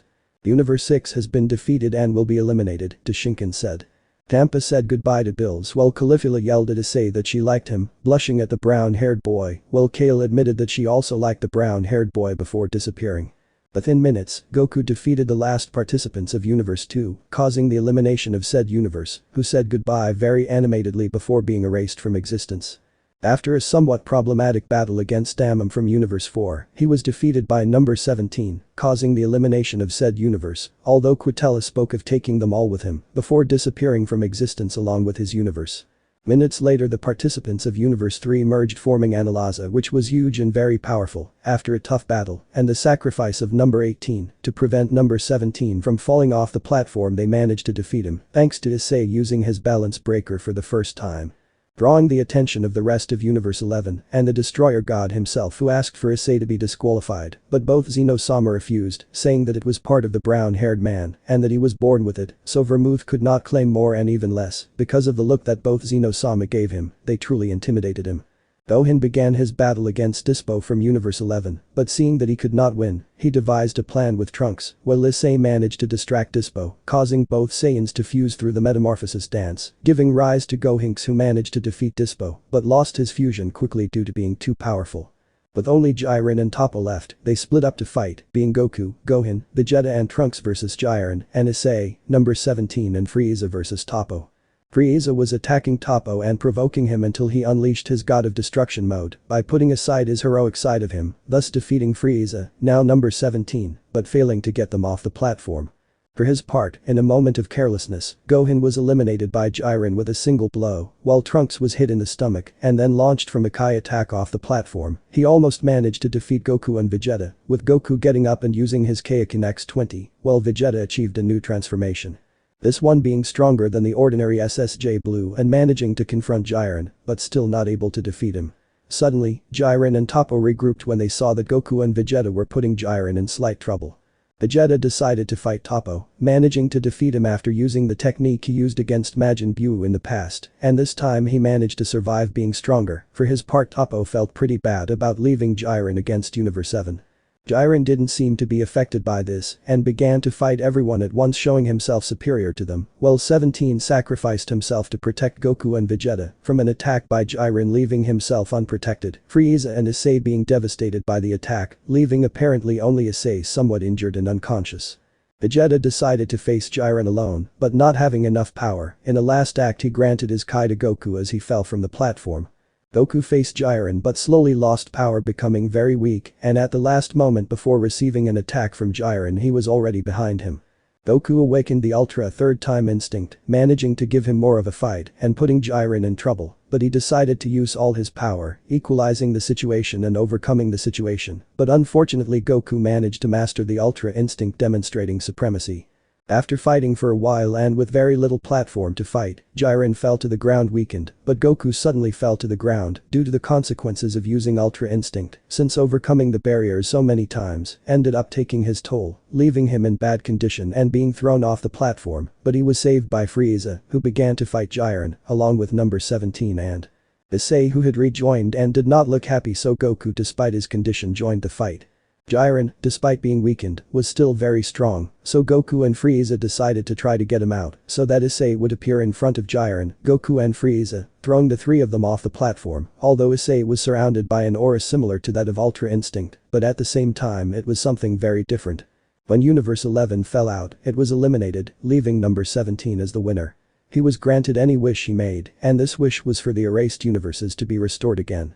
Then Shinken, Issei and the two Zeno-sama explained the true intention of the tournament, and Issei was hit in the head by Vegeta, while Frieza said that he liked the brown-haired boy, but upon hearing that Issei would fulfill his true wish to number 17 by having the ability that the dragons of the spheres have, and upon realizing that Issei is a dragon, he took much more interest. He was suddenly revived by Whis as a reward for fighting in the tournament. Frieza said that he would not attack the Earth just because he liked Issei, but that they should not trust that he would continue being himself. Upon arriving on Earth, they celebrated except for Frieza, who flew off the planet. In Universe 6, Caulifla and Kale insisted to Champa that he take them to Universe 7 to see Issei, but he said he would go another day. He's not very convinced, accepted. Coming home. A few days have passed since the Tournament of Power, and Issei was preparing himself since today they would go to Trunks' future to revive all the deceased, so he was preparing to leave with Trunks and Mai, although Bulma and Vegeta insisted on going, so in the end, they all got into the two time machines. Bulma told him while they were in the time machine that the machine to travel to their dimensions would be ready when they returned from the future, since all that was missing was the fuel, which by the way was the same one that the time machines used, so today the fuel would be finished filling up. Upon arriving in the future, the cities were still destroyed, but they were immediately greeted by the survivors, who were very happy to receive them, and especially the brown-haired boy, so without further ado, the brown-haired boy increased his Kai to his maximum power, while Drake also did so within the boosted gear, to be able to perform said feat, and then it happened. The buildings returned to their former glory. Millions of people reappeared in the streets looking at the brown-haired man in the air, with his armor shining a scarlet red, surrounded by a bluish and reddish aura with tiny particles floating around him. The Kai of a certain young man in an orange guy was felt on the spot as he flew hastily to the spot, and Trunks saw him and cried. I cried very hard while flying to him, shouting Master Gohan, and hugged him tightly. Vegeta arched his eyebrows when he saw that a black-haired man with straight hair and a blue suit with Saiyan armor arrived at the place, accompanied by a Namekian, a tripod, a bald man with no nose and a very powerful one, and an insect weaker and useless than his nipples according to his definition. Although it is not surprising that the Vegeta of the future looked strangely at the little girl in Bulma's arms, but he was intrigued by the brown-haired man with red Kai armor that he could not feel, but that gave off a very strange aura according to him.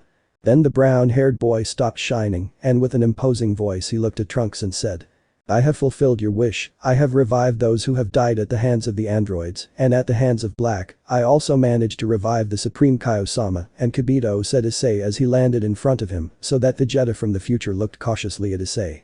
Who are you, insect? Said Vegeta from the future, but it was Vegeta from the present who answered. He is Haidu Issei, the Sekiryuite, disciple of Beerus, the god of destruction, and best friend of the king of all, Zeno-sama, and also my friend, so watch your mouth, because you lack the power to talk to him like that, he said Vegeta from the present with anxiety. What did you say? You are a cheap copy of me. You cannot speak like that to the prince of the. He fell silent when he saw Vegeta of the present transformed into an ordinary SSJ, and then turned pale when he saw he transformed into SSJ2, and was stupefied when he saw him transform into SSJ God. This is the Super Saiyan God phase, a transformation that I achieved with hard training, and this he said to transform into SSSJ Blue, is the Super Saiyan God. Super Saiyan Vegeta from the future looked at him seriously, he knew that this guy was really powerful. Vegeta, calm down, I know it bothers you that your future self is weak, but Trunks can train him, Bulma said while carrying Bra in her arms. You're right, Mom, I'll take care of training him, Trunks said, so that the Vegeta of the future would be impressed that such a powerful boy in front of him was his son. Piccolo spoke to Gohan with great happiness while telling him how proud he was that he became so strong, even though Gohan told him that he was killed by the androids. Later the whole world in the future celebrated Issei, and some even wanted to worship him as a god, since that's how they saw him. He was ashamed and refused. In the end, future Bulma and Trunks met again, and after calming Trunks' crying, she thanked Issei for that. After the party ended, Issei, Bulma and Vegeta returned to the time machine to return to the present, while Issei recovered his strength because reviving so many living beings and gods of creation was very heavy for him, not to say exhausting. Upon arriving at the present, Bulma's father, Dr. Brief, informed them that the interdimensional machine was ready, but that he did not know where to put the sound equipment. It must be said that Issei fell on his back because of that and said that it was not necessary and that he would put it on later. It must be said that the machine was a spaceship like the one Goku used to go to Namek, only that it was modified to use the interdimensional transfer. The two kings of all came to say goodbye to the chestnut, along with all the warriors and the gods of destruction of Universe 6 and 7, along with their guardian angels and their Kaioshin. Elder Kaioshin, Grandmaster Roshi and Oolong gave him a small perfectly wrapped gift and vowed to meet again. Bills for the first time did something that no one expected and simply hugged the brown-haired boy and told him that he would miss him and that in the future he would go to his world to have a little friendly fight. Whis became very sentimental and said goodbye to the chestnut, wishing him the best. Gohan and Goku promised him that they would also go see him to see his world and learn about it. The funny thing was that Frieza came to the place to say goodbye to the brown-haired boy, saying that he had fun at the tournament and that he wanted to see him in the future to see how powerful he was, even though he really wanted Issei to fulfill a wish for him. Kale and Caulifla told him that they would go see him, although Caulifla ended up kissing him hard, while Kale pouted and gave another kiss to the brown-haired boy, who remained dumbfounded for a while. Issei without further ado got on the spaceship and left for his dimension. The XD dimension, Kuo City. Issei arrived at his dimension and looked out the window at the landscape. He felt deja vu. There was nothing left of the city, only a huge crater. I felt nothing but 4 different Kai. One of them was extremely evil and quite powerful. One of the Kai was weakening. The other 2 were far away. Issei landed the ship in the crater and put the ship in a capsule. At that moment the boosted gear appeared. Remember that I told you about the dragon gods, that is the power of the Trihexa, and I feel like 2 years have passed in this place since you left, said Drake. Seriously, the other 3 Kai are from demons, there is no doubt about that, partner, come on. Immediately Issei teleported in front of a Redeed with blue eyes and a strange suit. Behind him was a creepy beast, but its power level according to Issei was at the level of Krillin, and that was saying a lot.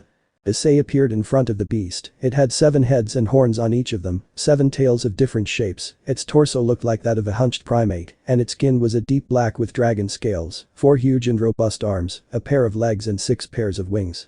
It looked like a chimera made of several different animal breeds, and in a certain way it was disturbing, although for the brown-haired boy, it was just a strange, insignificant thing. The brown-haired boy hit him in the torso, throwing him into the air, and he stayed in the air preparing a fire attack, but the brown-haired boy raised a hand in the direction of the beast and then launched a huge Kai beam, even bigger than such a monstrous beast, who simply disintegrated without anything to do. The brown-haired boy looked at the Redeed, who was impressed by what he saw, then he looked at the brown-haired boy who was searching for something in his pocket, taking out a light green seed and looking at him in his eyes. Here is a hermit seed that will help you regain energy, offered the chestnut tree. What are you? How did you defeat the Trihexa so easily? Where the hell were you when he appeared? I have shouted the last in fury and helplessness. I am Haidu Issei, the current Sekiryuite. That thing was too weak for me and was in another dimension due to a space-time fracture that dragged me to a dimension where there are beings that can destroy universes, as if it were a child's game, said the brown-haired boy. Simply eat it, then we will meet with the other 2 demons that I feel, insisted the brown-haired boy. The Redeed accepted it with distrust, but not feeling bad intentions he ate it. He had to suppress a gesture of astonishment when he noticed how his power returned and his wounds disappeared without a trace. At first he distrusted the brown-haired boy for appearing out of nowhere and killing the being that in the end not even the Great Red could defeat. He was scared when he mentioned the other 2 demons being these his beloved wife Graphia and his beloved son Milikas. After thinking about it for a while, he decided that there was no point in opposing taking him to his family, or rather, what was left of it, so he teleported them into a magic circle where his wife was. When she saw the Redeed arrive she was really happy, but when she saw the brown-haired boy she became very cautious, and even more so after what she heard from the Redeed about how he eliminated the Trihexa with ridiculous ease. Issei once saw that the silver-haired girl relaxed and asked to be explained what happened in the 2 years that he was not there. They told him how it all began when the Kakabial cadre murdered the heiress of the Citri clan, and that unleashed the war between demons, fallen angels and heaven. After that Loki the son of Odin managed to kill him with the help of his son Fenrir, unleashing Ragnarok. In Kyoto, the leader Yusaka died after being devoured by the Great Red, and with her Kyoto disappeared. The vampires continued their war among themselves until the Teeps won the war as they were immune to sunlight, and with the help of Rizivum Livan Lucifer, who later betrayed them, and used the soul of the Archangel Gabriel and a poor Valkyrie to force the seal of the Trihexa and awaken it. They told him that Office Ouroboros, the dragon goddess of infinity, was killed after stealing all her power, creating a copy that exterminated heaven, the underworld and Grigori in just one day. Only he and his wife survived. I speak to him about the destruction that Trihexa caused in the other kingdoms, and how he defeated the Great Red who faced a copy of Office and Rizivum, along with his army of evil dragons. Trihexa destroyed them all including Rizivum. The beast managed to find him, so he separated from his wife and son to prevent them from dying in vain, and sacrificed himself to save them. At the end of this, I cried bitterly because I lived a nightmare, a true apocalypse. After all that, the platinum-haired girl demanded to know where the brunette was and everything he had done, so without further ado, he told her everything about her. From his date with his girlfriend, how she became a fallen angel, how she stabbed him and left him dying, how he ended up in another dimension, how he trained in said dimension, the tournament of universes 6 and 7, the trip to another timeline, his battle against Black and Zamasu, the tournament of strength and how he returned. The three demons were stupefied and incredulous at what the young man was saying, but when they saw the box of strange capsules and saw that he had taken out a strange spherical spaceship, they believed him. I apologize for not believing in you. My name is Graphia, the queen of Surziches. It's a pleasure to meet you, she introduced herself with a smile. The Redeed gave himself a facepalm when he noticed that he had not introduced himself, so he proceeded to do so. I am Surziches Gremory. Before I was the Mao Lucifer, but I stopped being that when the underworld disappeared, he said with some sadness. I'm Milica's Gremory, it's a pleasure to meet you, he said with manners, although sadness was noticeable in his little boy's eyes. Well, I am Haidu Issei, the current Sekiruite, it is a pleasure, said the brown-haired boy calmly. Surziches was surprised by the brown-haired boy's calmness, so he decided to ask him. I'm sorry Issei-kun for my rudeness, but aren't you sad that everything has been destroyed and we are the only survivors? I don't want to be cruel, but your parents probably died at the beginning of all this chaos, said the Redeed with doubt and sadness. Well, it's not like I can't fix all this chaos. I mean, it's not the same to revive a single planet than to revive an entire timeline, so I could even return the entire universe to its state a few seconds after I left that dimension without altering the year we are in. Well, for us it would be 2 years ahead, but for the others, it would be a few seconds after I left, he said simply to see the surprised faces of the three demons in front of him, and then the two adults looked at him seriously. It's not a lie, right? Tell me it's not a lie. Tell me you can return everything the way it was 2 years ago, said the desperate Redeed. The brown-haired boy smiled and said. That wish is very easy. After that his armor appeared and began to shine. Seconds later Surziches was in his office, and next to him Graphia. In front of him an excited Milikas, but the brown-haired boy was not there, although a second later he appeared in front of him. Ready now, we have to promise not to tell anyone about this and try to prevent that hell from happening again, said the brown-haired boy. You're right, although I doubt anyone will believe what happened. I mean, I didn't even create it, said the Redeed, but feeling the auras of his guards and the entire underworld made him smile and shed a few tears. Now he could change many things. I promise I'll keep the secret too, Graphia said, bowing. I swear on my name, Nai-chan, said Milikas with emotion and stars in her eyes, looking at the brown-haired boy as if he were a hero. Well now, could you take me to the city of Kuo, right to the park I mentioned? The brown-haired boy asked. Graphia smiled and created a magic circle that would take him to the place, while handing him a pamphlet that was on the desk, and mentioned that she will summon them another day when she is free. The brown-haired boy was teleported to the small park and found a blood stain on the ground of the place, and he smiled a little and left the place towards his house. After arriving, he greeted his parents very happily and promised them that he would improve in his classes and would be a good boy. His parents cried with pride and had dinner very happily, and the brown-haired boy went to bed to sleep in his bed after so many years without sleeping in it. He may have spent 2 years outside of his dimension, but in the other dimension he lasted many more by training with Whis and his staff for 3 years, and then training another year in the time room with Trunks to spend almost a year training with Whis after his battle against Black in the Tournament of Power. For him it was 5 years without seeing his parents.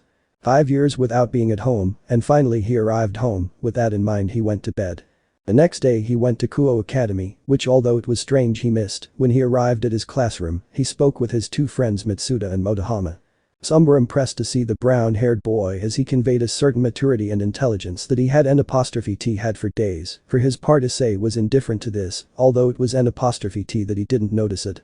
At the end of classes, the teacher spoke to him and congratulated him for improving his attitude, even though he didn't understand why he said that until the realization came to him, and it was that he was 22 years old, so it was obvious that despite his perversion, he was already someone who had matured, especially for having lived with a god of destruction for so long.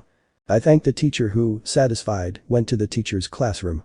Upon returning to his classroom he was bombarded with many questions about his change of personality, so he simply lied, saying that he had taken his studies seriously to make his parents proud. Bitsuda and Motohama called him a traitor to the Hero path, but Issei only responded saying that he has never abandoned the path of Hero, that he only wanted to make his parents proud, but he would not leave his magazines either. That earned a sigh of reluctance from the women, and they said it was obvious that the brunette wouldn't stop being a pervert overnight. Issei was heading to the exit when he met the prince of the Kuo Academy, Kibayudo. "Are you Haidu, Issei?" Issei asked kindly and agreed. "Could you accompany me to the occult club?"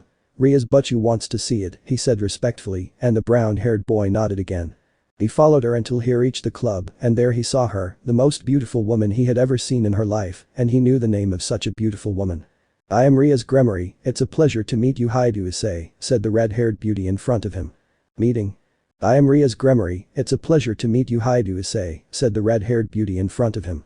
"The pleasure is mine senpai, but tell me why you called me," asked the brown-haired boy. "I wanted to ask you if you would like to join my club. You see, we talk about very interesting topics," said the redhead. "Well, if I want to join your club, I accept. I always wanted to know more about the supernatural," said the brown-haired boy with a smile. "Do you believe in the supernatural, Issei-kun?"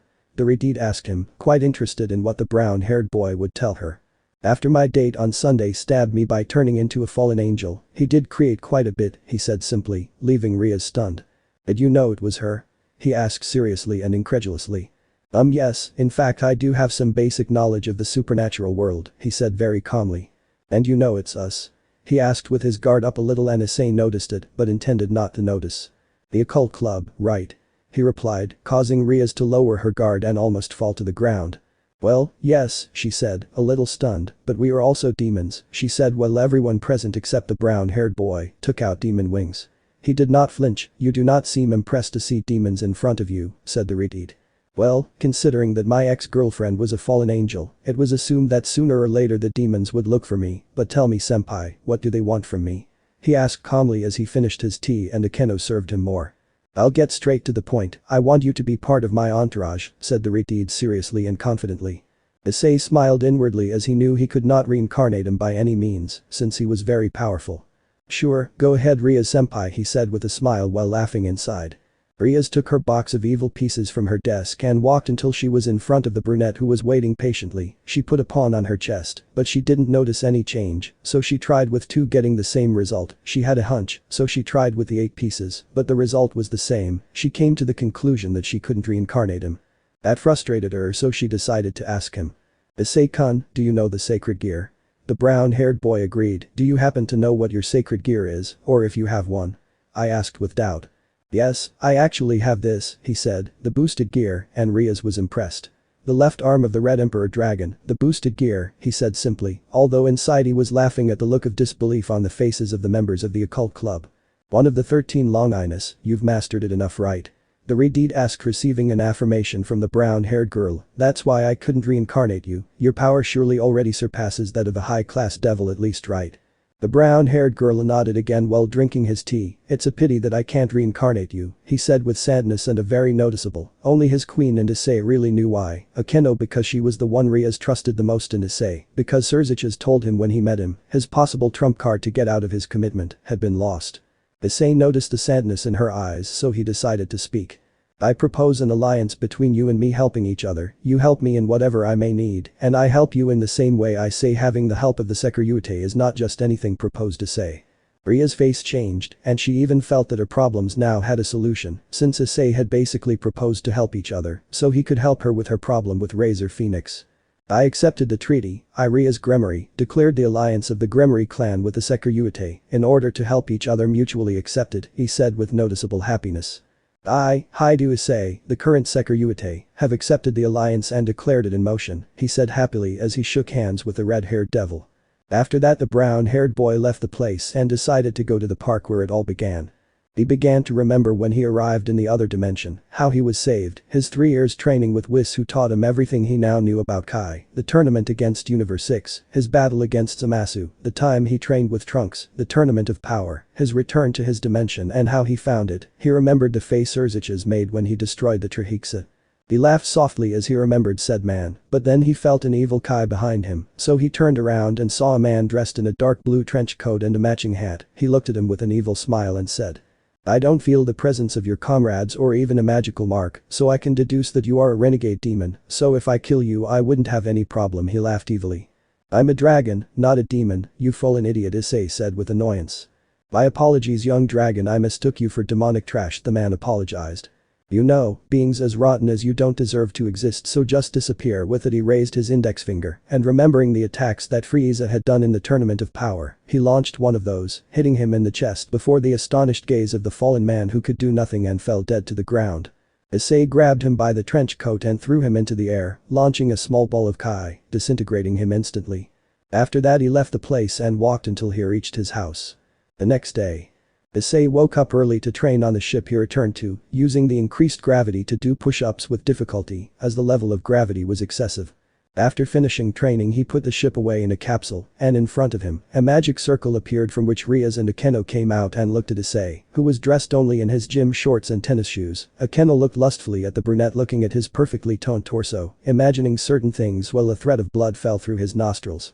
Rias for her part tried not to see Issei like that, but the word try was only there as she tied the brunette with her eyes, making the brunette feel slightly uncomfortable, although he was amused to see Ria's blushing face and Akeno's thread of blood which was getting bigger. Girls. The brown-haired boy said as he put on his baggy red shirt. I'm sorry Issei-kun, I came to look for you because I need your help tonight with a delicate matter, said the retard seriously, but with a little drool on his lips.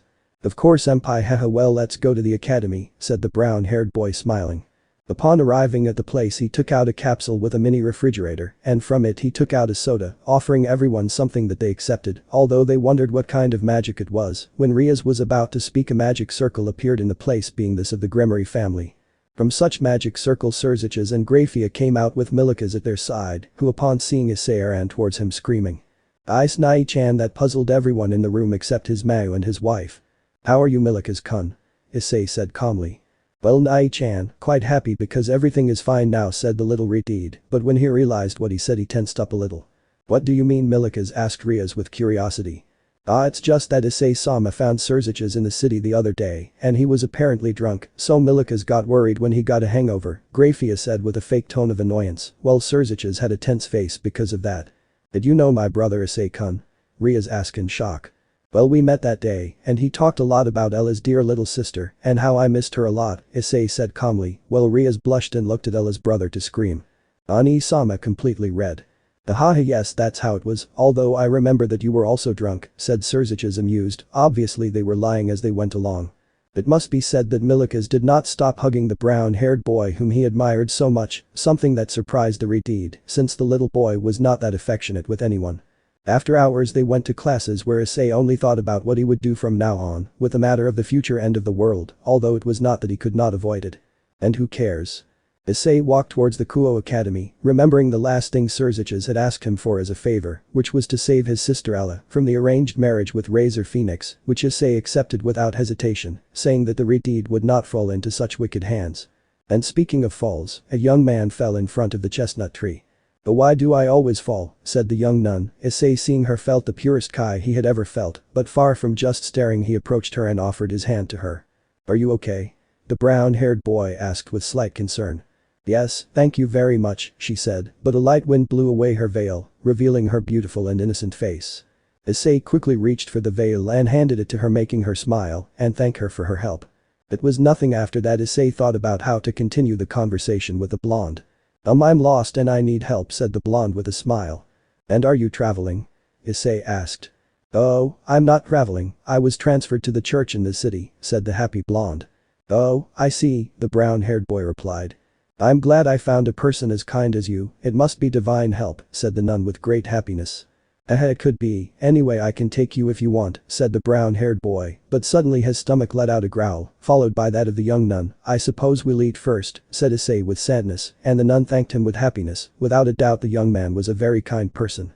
At that moment a child began to cry, so the nun ran to him and said, "When cry, it's just a scratch, remember that you're a man," he said lovingly as a pair of rings appeared in his hands and a greenish aura surrounded them, healing the boy's wound. "Look, your wound has disappeared," said the nun kindly. "Oh thank you very much An-chan," said the boy, but she didn't understand anything. "He's thanking you," said the brown-haired boy. The nun stroked her hair as she stood up to continue along the path alongside the chestnut tree. "I guess I surprised you," said the blonde nun. "A little, you have an impressive power," said the brown-haired boy. "It is a wonderful power granted by God," he said happily, but then he put on a sad face and muttered, "Yes, a wonderful power," but then the brown-haired boy smiled at him and said, "Let's go eat in a good place, you have earned it for your good deed," he said kindly, and that caused the young man to smile again with genuine joy and internally thank the gesture. "Ah, by the way, we haven't introduced ourselves yet. My name is Asia Argento, please call me Asia," she said happily. "I'm Haidu Issei, tell me Issei, let's eat," said the brown-haired boy happily, so that the nun agreed and they began to walk. "Issei-san, I'm glad I met someone so kind as soon as I arrived in Japan," Asia said happily. "Wow hahaha I'm going to be embarrassed," said the brown-haired boy with sadness. After a while Issei and Asia arrived at a family restaurant where Issei ordered 2 hamburgers. When they brought them to him, Asia looked at her questioningly without knowing what to do. "Hey Asia-chan," Issei said. "Yes, what's wrong?" the blonde asked doubtfully. "This is how you eat it, little princess," said the brown-haired boy as he took the hamburger in his hands and took a bite. "I had no idea there was a way to eat like that, it's amazing," said the blonde as she imitated what Issei did by taking the hamburger with her hands and taking a small bite. "It's delicious," she said excitedly. "Asia," he said, getting the nun's attention from her. "Let's have fun today before we get to church," the brown-haired boy said cheerfully. "Hi," Asia said happily. A while later we see Asia and Issei playing all kinds of games in the arcades until they pass by a claw machine where there were many stuffed animals, especially one of a yellow mouse from a certain somewhat old TV series. "What's wrong?" Issei said with doubt. "Oh no, it's nothing," Asia said with embarrassment. "Do you like Pikachu?" asked the brown-haired boy. No better said yes," she said somewhat embarrassed. At that moment Issei put a coin and easily took out the plush of said character. "It may not seem like it, but when we were kids, Mitsuda, Motohama and I, we emptied all the games in our block," he said, while handing her the stuffed animal. "Thank you very much, this Pikachu will commemorate my friendship with you forever," Asia said very happily while Issei felt very happy inside.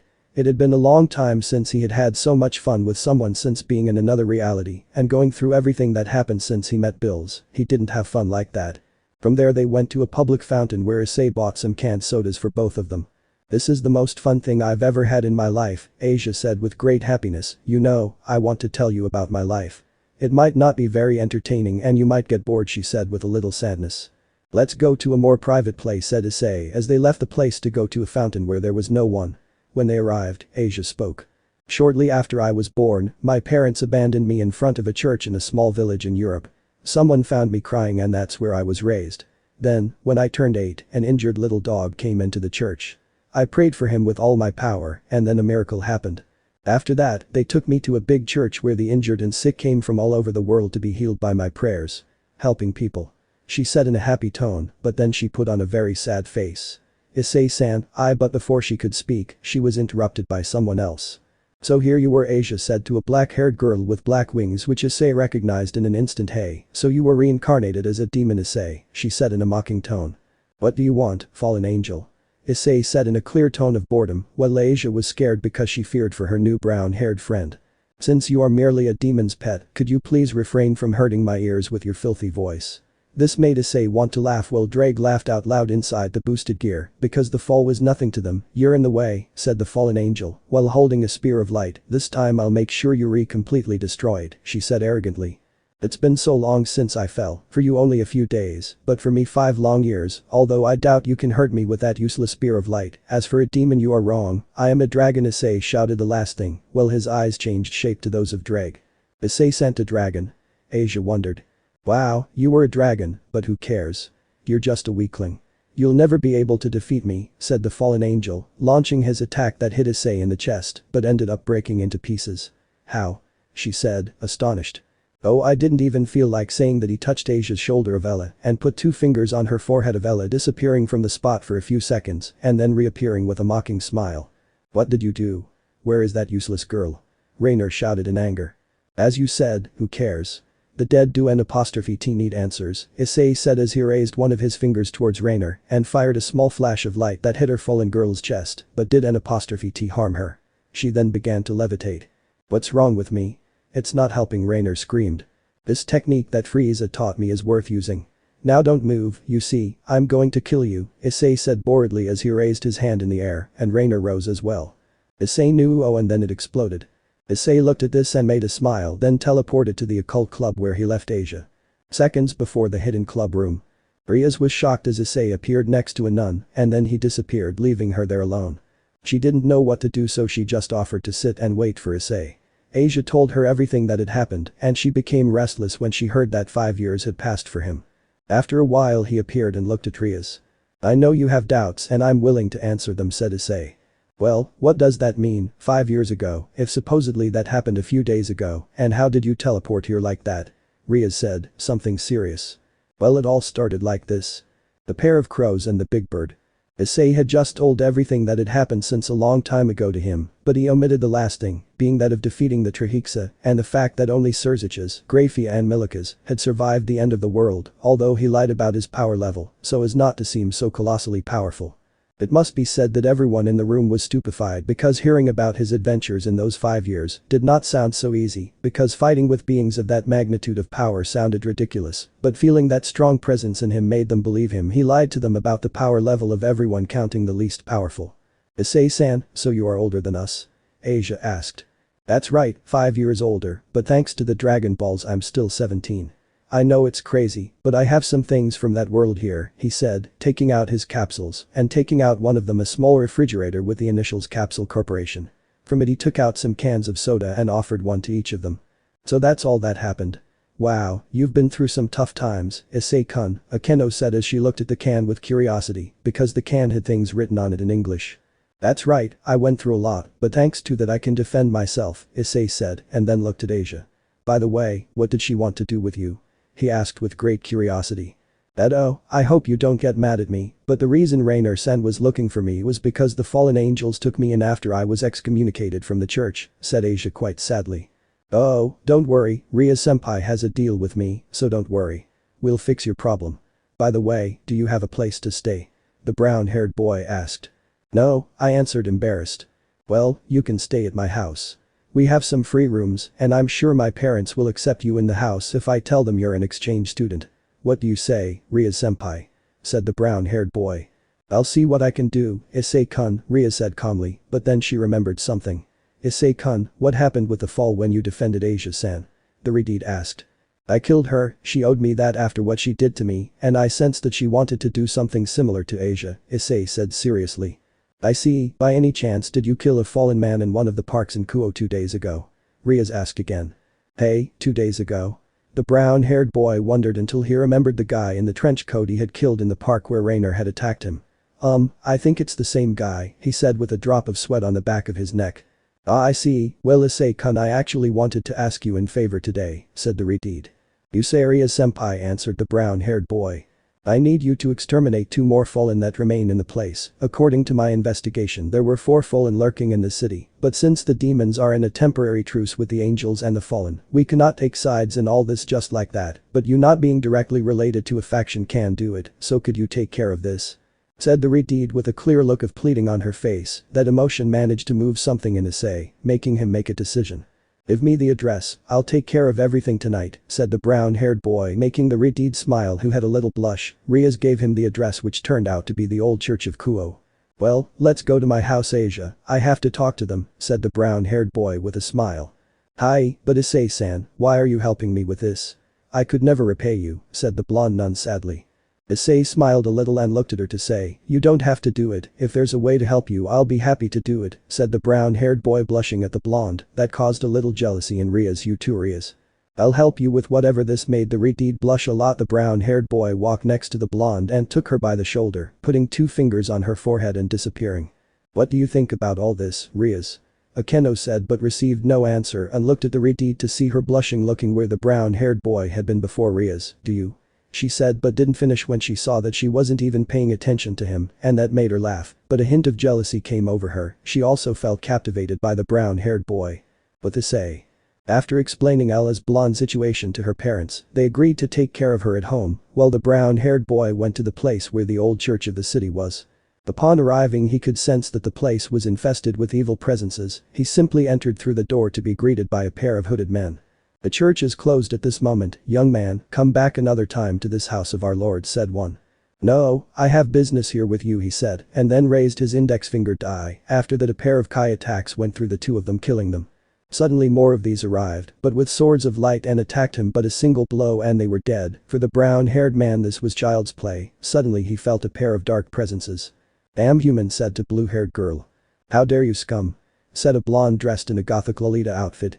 "I have come to kill you as in favor, you owe me for attacking me first." With it he appeared in front of the two with his hands outstretched and launched a Kai blast destroying them. Unfortunately for him it ended up destroying a part of the church, so he had to leave since the police sirens were approaching, so he got rid of the bodies and teleported to the occult club. Guo Academy Occult Club. Issei suddenly appeared in front of Rias, scaring her, but he explained to her that the fallen had been treated so to speak of her, and she thanked him for it. The next day Issei arrived at Kuo Academy with Asia who looked very excited. It must be said that Mitsuda and Motohama wanted to greet him with a punch because they were jealous, but he calmed them down, saying that she was an old friend and that she would take them to meet some girls later. Which made the pair happy, and the brown-haired boy wondered how he would get a couple of girls to notice that pair. He concluded by using his power with Drake who really didn't care about anything. The days passed and Asia was finally reincarnated into a demon by Rias being her bishop after a meeting with Sanishitori, who turned out to actually be a demon. Not that Issei didn't know, he found himself involved in a dodgeball battle where he won in the end, since no matter how powerful attacks with the ball wrapped in magic they threw at him, he just took the ball and hit them with it. It must be said that Saji had the misfortune of being hit in the balls by Kaneko, and thus the match ended. Asia went with laughter for her relative, but Issei said that he would not go because he was not really interested in going and staying in the occult club to waste time. Days later something happened that would remain in his memory forever. Ria's Gremory appeared in her room and asked her to do it. He managed to make her react, and then Grafia appeared who welcomed the brown-haired girl and scolded the Redeed. She asked the brown-haired girl to go to the occult club the next morning, and so it was. Rias was at her desk about to talk to him when a magic circle of fire appeared. From it emerged a blonde with an arrogant smile who looked at Rias. "My dear Rias, I have come to see you," he said, but then another magic circle appeared with Grafia coming out of it, the queen of the Mau Lucifer. "If I may ask, what is she doing here?" he asked but only received a neutral look from her. "I came to prevent a possible fight between you and Rias-sama," she said, but then looked at Issei and nodded toward him. "Nice to see you, Issei-sama," she said with a smile. "Yo Grafia, how is Surziches?" I greeted jovially, asking about the Redeed. "Complaining about paperwork as usual," she said with a smile. "I see," said the brown-haired boy as he felt the blonde's hostility towards him. "Who the hell are you? Do you even know who I am? A low-class demon like you should know his place," he said with annoyance. "As for who I am the current Sekirute Haidu Issei. As for who you are, my bitch, Riser Phoenix, and by the way I am not a demon, I am a dragon," he said. Well, the blonde became very enraged with him and caught fire. "How dare you, damn it," he shouted as he prepared a ball of intense fire on his arm, only to feel Grafia's aura. "Issei-sama, Riser-sama, calm down," she asked. "If the Mau Queen asks me, I can't refuse," Riser said in a slightly unpleasant manner. "Well, if Grafia asks for me there's no problem," said Issei with a smile towards the silver-haired girl. "Tell me, Grafia, can Ria's hand fight?" "Why, if so I challenge Riser Phoenix for Ria's Gremory's hand," said the brown-haired girl, receiving an affirmative from the silver-haired girl. "As if I were going to fight a simple idiot, although defeating the Sekirute would bring me fame. Fine, let's do it," Riser said arrogantly. "Fine, whenever you want, roast bird, I'll keep Ria's and she'll be mine," said the brown-haired boy defiantly, while Ria's face heated up and she blushed. "When I defeat you I will marry her and force you to be there when I claim her in my room," he said with an evil smile. "It won't happen even in your dreams, Yakitori," he said, causing the blonde to get upset. "So you can see that I'm kind, I'll give you 10 days to train, maybe you'll fight me," he said sarcastically.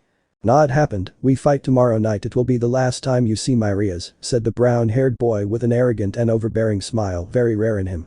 "As you wish, you will fall and I will be a married man by tomorrow," saying that he left in a magic circle. Issei looked at him and then laughed without noticing Ria's blush, and he said to him.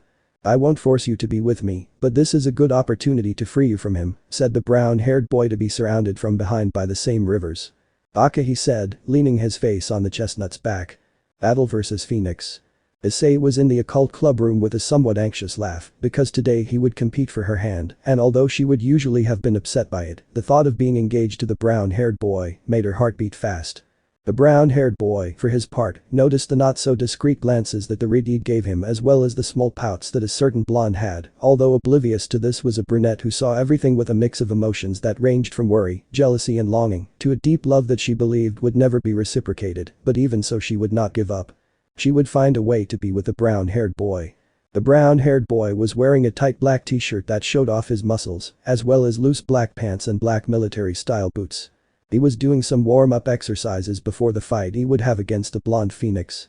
Soon Sona Citri arrived with her queen Ella and asked Rias and her entourage Ella to follow her as they would watch the confrontation in a special place where the event would be broadcast for the Gremory, Phoenix and Citri houses, as well as the Mao Lucifer. After saying goodbye and asking her not to hurt herself, Rias and company left the club room. Grafia was quick to arrive at the place. Issei Sama, the preparations have finished and Riser Phoenix is already at the place where the confrontation will take place, said the maid with professionalism. Grafia-san, as long as we're in private, you don't have to be so rigid, relax a little. As for the Phoenix, don't worry, I won't kill it, I'll just play with it a little, he said with a smile, while Grafia nodded with a smile and retreated into a magic circle. Issei just put two of his fingers on her forehead and disappeared from the place. But the spectators. Zeodicus Gremory along with his wife Anala Gremory waited for the event for their daughter's hand to begin. They saw a little surprised at the relaxed smile of their eldest son Serzich's, but even more so the expectant smile of his grandson Milikas, who saw everything really excited. For their part, the Phoenix watched everything calmly, thinking that their son would win the battle, although with a little concern, because the Securitate was always a force to be feared in the world. Bravel Phoenix, the fourth daughter of the Phoenix, was enjoying a cup of tea when she noticed the arrival of her brother's fiancé. She assumed that Razor would win the fight, but seeing the Gremory's calm face made her worry a little. Suddenly the silver-haired maid Reina del Mau Lucifer arrived. The battle for the hand of Miss Rias Gremory will soon begin. The young Razor Phoenix is already in the combat zone, and the challenger is about to arrive, she said calmly when on the screen they had in the place you could see the Razor waiting for the brown-haired boy, when suddenly out of nowhere, he appeared a few meters away from him, then she made a magic circle of communication. With Razor.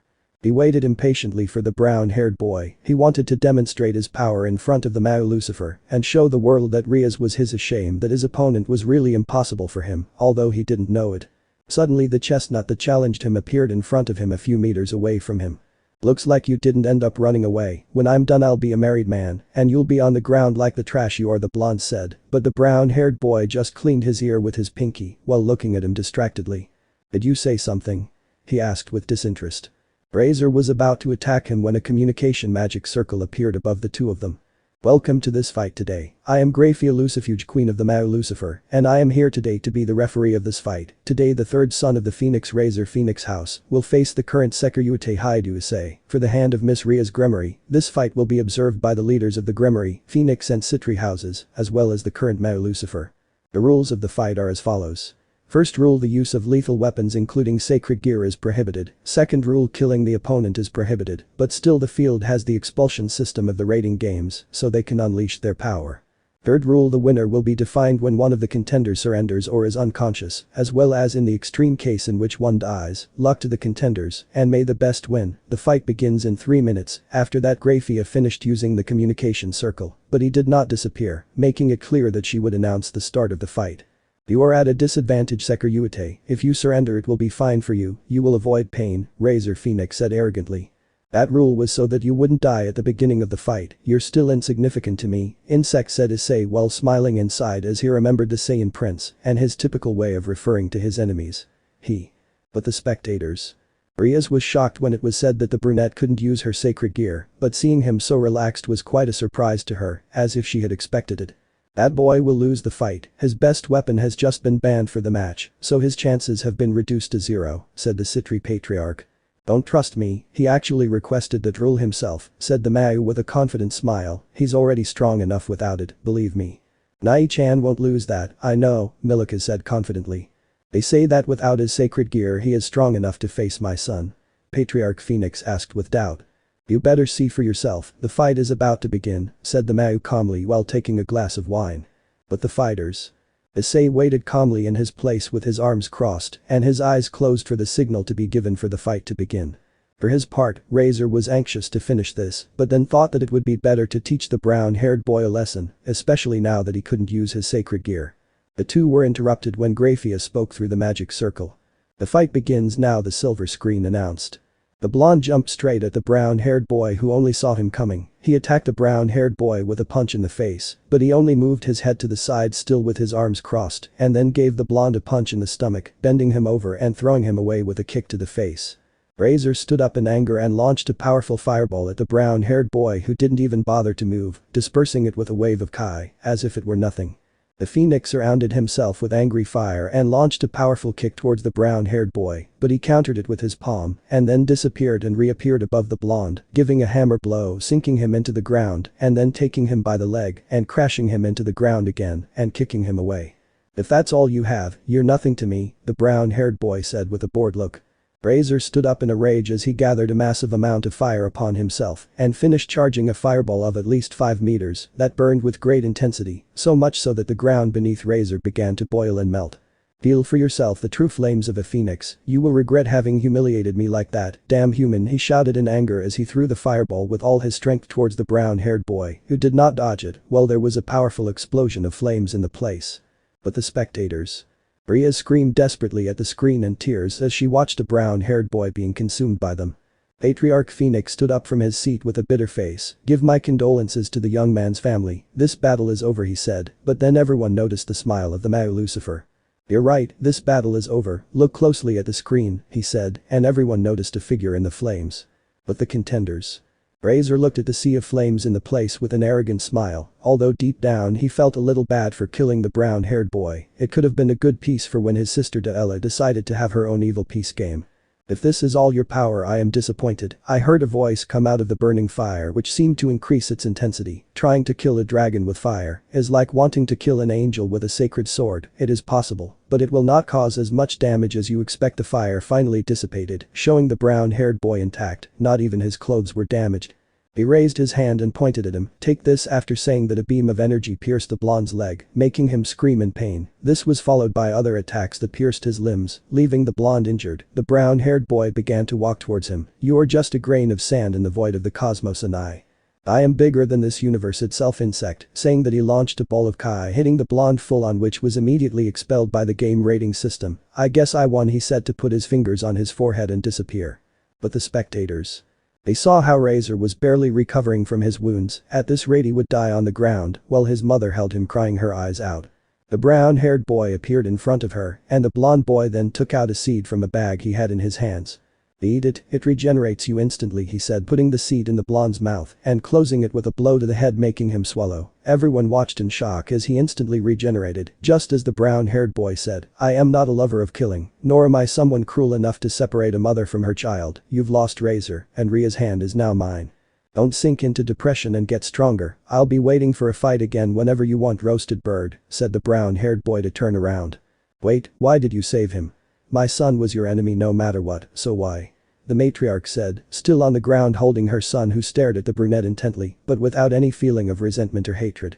He hasn't done anything wrong for me to hate him, and besides, those were good flames. I'm taking the bride. See you later, Surziches, Grafia, saying that he took Rias and disappeared from the place. I definitely want a very special brother-in-law, Surziches said with a smile. Caliber. Issei was in his bed just waking up when he noticed a pair of hairs resting on his chest on each side. One was blonde and the other redhead. Without a doubt, since he saved Redhead from her arranged marriage, she became very attached to him, so much that she moved to his house, or rather his room. The blonde at first was reluctant to share it and openly admitted what she felt for the brown-haired was more than simple friendship. Redhead replied that the brown-haired was her fiancé now, and the blonde did not take it well and ended up asking the brown-haired to marry her in a very strange scene. Curiously, it was the brown-haired's mother who openly said that she wanted both to be her daughters-in-law, which impacted the brown-haired man more than enough, and more so when he saw his father supported the idea with great enthusiasm.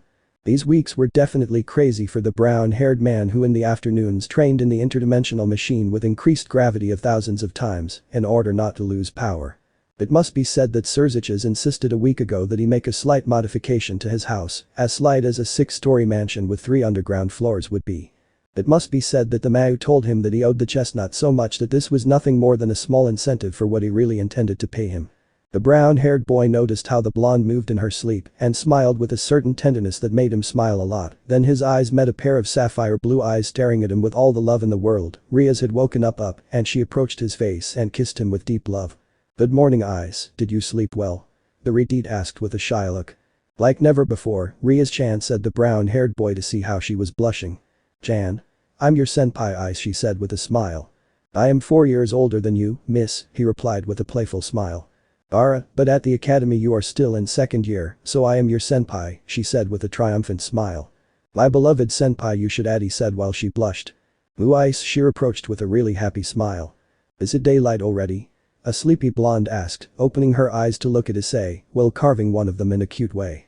"Yes, good morning Asia-chan," he said softly, while the blonde gave the brown-haired boy a shy kiss. "Good morning Issei-san, good morning Rias-on-sama," said the blonde looking at the two with a shy smile. "You're really shy, Asia, does it have to do with what happened last night?" she asked boldly, laughing only to blush at what happened the night before, just like the blonde, who had steam coming out of her head. "I'm happy that this was consummated if I'm honest," Issei said with a smile as the two girls became shy. I have to help Oka-san," Asia said, getting up and quickly changing into her uniform while laughing made her more relaxed following the calmer blonde. Issei looked at the sheets, no doubt his mother would make a very excited scene when she saw those red stains on them. Well, it's not like it bothers her that happened after all. He spent 5 years away from his beloved parents, although only 2 years had really passed. Training with Whis inside the center of the same for 3 years in just 3 days made him mature. Although the perverted nature of him did not go away, now he controlled himself at least a little. He changed by putting on the academy uniform correctly and then going down to the 2nd floor where the dining room was. His father was there reading some travel brochures because his pension and retirement had suddenly arrived, and in a very good sum. The brown-haired boy did not doubt that it was the work of the Mao Lucifer. His mother was serving coffee to the chestnut-haired father while she looked at the brochures and smiled very happily because her dream of traveling the world had come true when yesterday they came from the company where her husband worked, saying that for his years of service, he had earned a cruise trip around the world for 2 people and would leave once the summer holidays arrived, which was in a month. So the couple was really excited to travel and fulfill their dream of their youth, although more than anything they lasted for a grandson that the youngest chestnut assured them he would give them in the not-too-distant future. After breakfast, Issei went to the lobby with a pair of girls and they placed their hands on the brunette's shoulders, who put their fingers on her forehead and disappeared from the place. The cult club room. The trio arrived at the place suddenly while Akeno was pouring a cup of tea for Kaneko, who smiled slightly upon seeing her senpai arrive. After the brief meeting, Rias told Issei that they would have the monthly meeting at her house today, and he didn't refuse. She didn't even ask him why, since it didn't really bother him in the slightest. Classes were normal for the brown-haired boy, who was really excited about classes. A high school life is only lived once and he would enjoy even the most mundane things. Already in the afternoon he arrived at his house where the other members of the Grimmery clan arrived for the meeting. He was not particularly interested, but when he saw his mother arrive in the room with a photo album, he would know that things would get weird. He would not stop his mother from showing her shameful past. He really missed her so much all this time, and he would enjoy even that she would embarrass him because he knew how fragile life is and how lonely it will be when everyone dies, because at this point he was immortal. Then he noticed how in trance Akeno and Asia said in sync, "Ice little," which made him smile, although he was a little surprised to see that reaction in the brunette. Tiba then approached him and noticed the hostility when he saw a certain photo, and more precisely the sword in the image.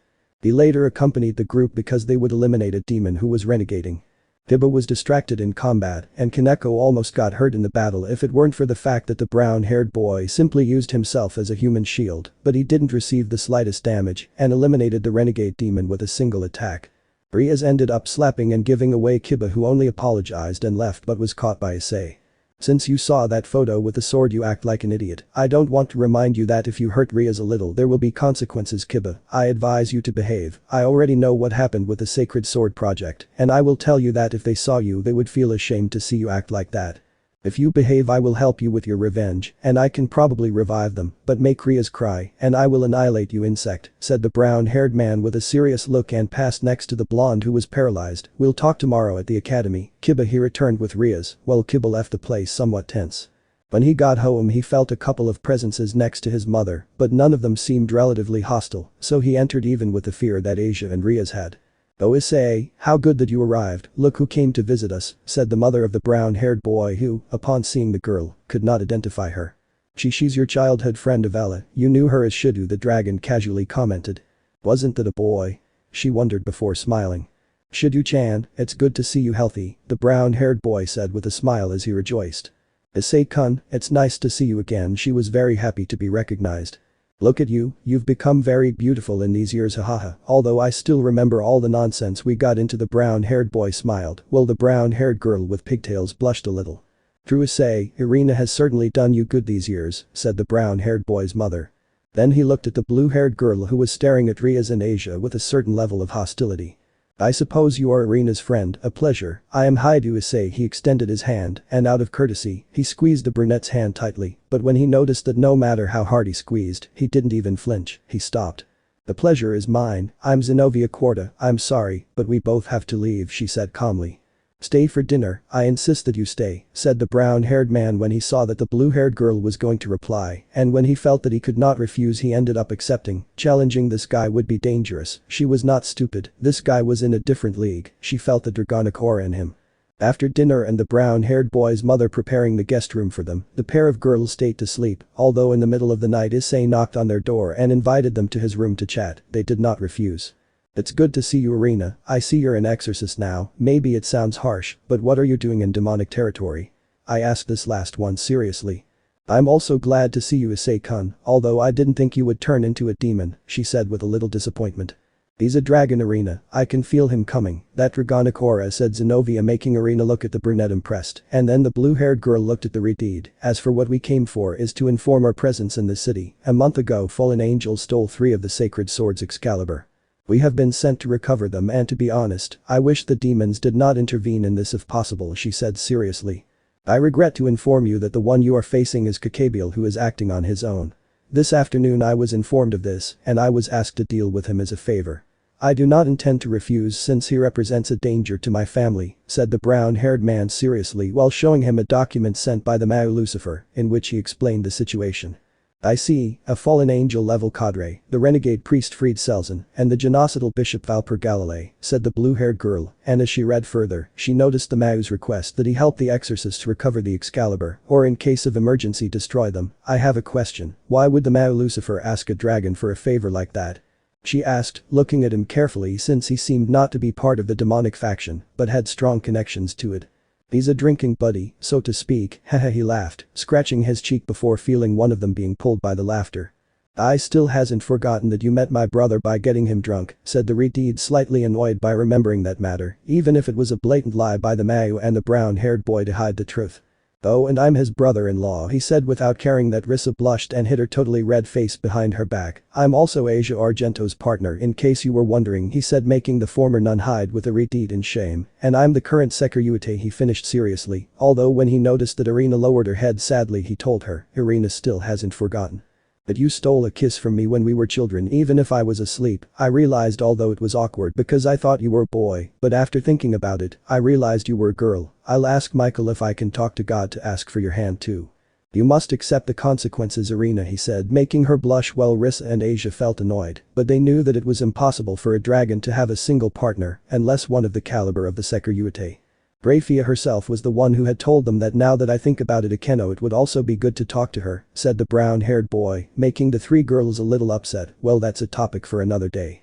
Let's go to sleep and tomorrow we'll discuss all that in the occult club, although I will tell him that one of ours might cause a scene when he sees the swords you bring with you. He is the survivor of the Sacred Sword Project, so be patient. When I explain to him that Valper Galilei is here in Kuo and that we will hunt him all together, he will calm down a little," finished the brown-haired boy. "I see, good night Issei-kun," said the brunette blushed to go to the guest room with Zenobia, while Rissa looked directly at him. "Request from your brother and don't blame him, he's worried that the cadre might do something to you, but don't worry he's no match for me, let's go to sleep." Then he noticed a note on his desk and opened it to notice that it was from his mother. He just resigned himself to smile while laughing, and Asia in curiosity, read what the note said and blushed on the spot. After that the 3 of them went to sleep. The next day, like Issei before, Kiba made a small scene, but after hearing about Valper, he calmed down a bit and decided to cooperate to eliminate the threat and capture Kakabiel alive. Bacobial. It was night and Issei was in the living room of his house, while Zenovia and Irina were patrolling with Kiba and Kaneko. At this moment he was alone with Akeno, who looked relatively nervous, and it was no wonder because she really liked the brunette and really wanted a chance with him, but she didn't know if he would accept her. She had spoken with Rias and Asia, both of whom told her that they had no problem sharing him as long as she didn't monopolize him for herself. Issei suddenly stood up from his seat just as she brought him tea. "Irina is in danger, her Kai is decreasing rapidly," shouted the young brown-haired boy who brought his 2 fingers to his forehead and disappeared from his home quickly to reappear seconds later, with the pigtailed brunette injured and with her clothes damaged. Without hesitation he gave a hermit seed to the brunette while Rias arrived at the place since Akeno called her through a magic circle. As soon as Issei left, the brunette recovered quickly, but the brown-haired boy forced her to lie down on the couch while covering her with his academy jacket. "Rest, Irina, you have recovered from your wounds, but from the emotional wounds, I don't want anything bad to happen to you," said the brown-haired boy while caressing his head. He knew that if he hadn't arrived in time the brunette would die a victim of the wounds that Kakabiel made her. He could have destroyed Kakabiel as he wished to do when he came to rescue her, but with each second the brunette with pigtails weakened more and lost blood, so he acted quickly. He felt like the bastard fallen angel of cadre level was outside his house, and he was not the only one since Rias and Akeno also felt it. Asia was outside the house with Issei's mother, and his father was sleeping in his room. He, along with Rias and Akeno, left the house to talk to the cadre, and he basically threatened to destroy the city, and that to stop him, they should go to the Kuo Academy to stop him. Rias contacted Sona Citri, who immediately raised a barrier around the academy to prevent external damage. Issei, for his part, had put on a black Saiyan battle suit. He put on the armor and the boots also black, and finally the black gloves. Rias wondered what her boyfriend wanted that suit for, that looked like spandex, but the brown-haired boy only confirmed that they were really comfortable to fight and very resistant to damage. After a few minutes Kaneko, Kiba and Zenovia arrived to help with the fight, and Issei explained to them the state of Irina and that her sword had been taken from her. After that they prepared themselves and entered the barrier where they could see how the renegade priest Fried was next to the genocidal bishop Valper Galilei, who was doing a somewhat strange ritual. "Who is coming? Will it be Leviathan or Lucifer?" the fallen angel asked mockingly. "You don't need to, I'm stronger than you," declared the brown-haired boy, and the fallen angel launched a powerful spear of light towards the gym, but was intercepted by a small Kai attack that went through it and destroyed it. "How weak," declared the brown-haired boy mockingly. The cadre in response summoned several copies of Cerberus, who launched an attack and were intercepted by Kaneko, Kiba, Zenovia, Akeno and Rias, who quickly destroyed them, but one more launched himself towards Issei, who did not take his eyes off Kakabiel, and he only gave the Cerberus a blow, throwing it into the air and destroying it with a Kai ball, disintegrating the Cerberus. "It's ready," the genocidal bishop shouted as the holy sword, now made of 5 of the holy swords, Excalibur being those of transparency, blessing, nightmare, fast and mimic. It released its holy aura with quite a force. "Freed by Kakabiel." "Say boss," said the silver-haired man with red eyes with extreme madness. "This is your next order, kill those demons and bring me the head of the Citriaris." His tone of voice was relaxed. "Aye boss, I'll do it with my precious Excalibur-chan. Now who will I slice first?" he said to himself. The last thing. Kiba took a few steps forward with his sword in hand, but the old priest, seeing him, said, "But look, you're the last survivor of the Holy Sword Project," he said mockingly, "so you became a demon, huh?" Kiba recognized him and looked at him with a lot of anger on his face. Zenovia took a step and said, "Valper Galilei, the priest of the massacre of the Holy Sword Project, we have orders to kill you for your crimes," he said, wielding his sword. "Valper Galilei," Kiba shouted in anger as he increased his power. "You know I should thank you because thanks to your sacrifice I was able to create this." He held a blue diamond-shaped crystal, and none of you, no matter how much faith you had, could wield an Excalibur sword, so after investigating I discovered that it was due to the lack of a certain element, so I came to a conclusion. "To extract the elements from you and store them in these crystals," said Valper with joy. "The other idiots couldn't handle the charge and died upon receiving them," said Fried, launching himself against Zenovia in a sword fight. "Then there was no need to kill them," Kiba shouted in anger. "You were just ingredients for something bigger. Once used you were of no use to me, so I just threw you away," said Valper. "All this time we thought we were part of something bigger, but we were just treated as ingredients," Kiba said in shock, and Valper threw the crystal at his feet. "Take it from that time, and I've gotten to the point where I can mass produce it," he said mockingly.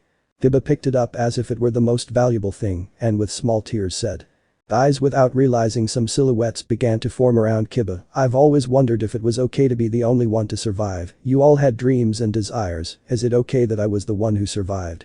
One of the silhouettes grabbed him by the sleeve and pulled it lightly, drawing Kiba's attention, who looked at the little girl next to him, and she smiled at him.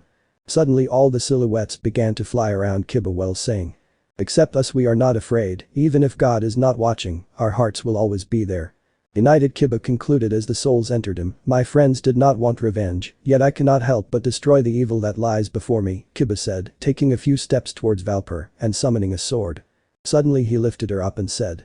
I will become my sword, he said as a pair of energies being light and darkness surrounded the blade of the sword of betrayal, the sword that maintains the balance between light and darkness, said Kiba, while Valper remained in disbelief. Issei knew that Kiba could take on those two alone, so he rose into the air and looked directly at Kakabiel. I'm sure your reasons for restarting the war is because you are so pathetic as to accept that no one won that stupid war, this annoyed Kakabiel, is this why God died? Or is it that you can't stand that it wasn't you who killed him? Kakabiel and the rest opened their eyes in disbelief, even Fried was shocked to hear that. That's impossible, God is not here. Zenovia was in shock.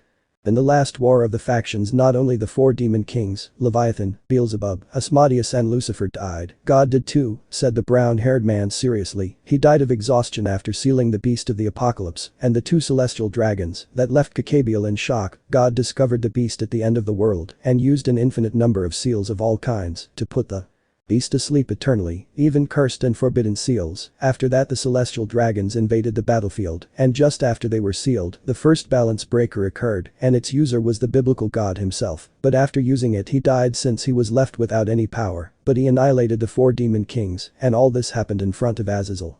Hence his obsession with the sacred gear and the balance breaker, Issei finished saying, well Kakabiel was totally in shock along with the others, but theoretically he is still with life, humans have a soul and a spirit unlike supernatural beings, and do you know what that spirit is? It is the third form of God, the Holy Spirit himself, he said with an arrogant smile, while Zenovia seemed to regain hope. It's a lie, Kakabiel said, that's a lie, he shouted in anger, you say that the bastard died of exhaustion, Azazel never said it, he said holding his head. I forgot to say it, but the sacred gear system unlike the heaven system works on its own, and it's because God's soul is in it, said the brown-haired boy opening his arms, but that doesn't matter because you are defeated Kakabiel, and one finger is enough for me to beat you, and I would have to hold back a lot even so, he said mockingly, well Kakabiel now looked at Issei more determined. I see the system of heaven, if I destroy it God will die, he said in a sinister tone, the war must continue, and it will begin with your death. Kakabiel launched a powerful spear of light against the brown-haired boy who destroyed it with a flick of his finger, what he said astonished. Here the brown-haired boy shot a beam of Kai which pierced Kakabiel's shoulder who fell to the ground in pain, I'll thank Frieza when I see him. This technique is incredible, said the brown-haired boy with a smile, and then appeared in front of Kakabiel and hit him with a finger on the head, leaving him unconscious to throw his finger at a certain point in the barrier. Come out, I know you're there Hakuryuko, he said, so that the barrier fell, and a white armor was shown, I suppose they sent you for this trio of idiots. I'm sorry, but the obvious has pending accounts with the effeminate blonde, said Issei mockingly, and Kiba became indignant. Fried was already unconscious, and the sword was in pieces. So you came white, said Drake making the boosted gear appear. Oh you're awake, Red the Wings answered. I guess our carriers are special, Drake said. As I see it, yes, said Albion. See you later, White. Until fate takes its red place. You two are so dramatic, said Issei watching as the Hakuryuko took Kakabiel and Fried on his shoulders. What is life without suspense, my friend? Answered the dragon. A boring life I guess, he said, we will face each other in the future Hakuryuko, train until your pores bleed, I will do it, said the brown-haired man pointing at him, even so I have no intention of killing you, he finished saying while the Hakuryuko took flight without first saying. I look forward to that day Sekiryuite, he said, and left like a beam in the sky. Damn, he sure flies slowly, Issei mocked. He is nothing more than a flea, said the dragon. Didn't you mean an insect instead? Issei said looking up at the sky. We sound like Vegeta saying that. Vegeta is great, he said while pulling a match out of his ear.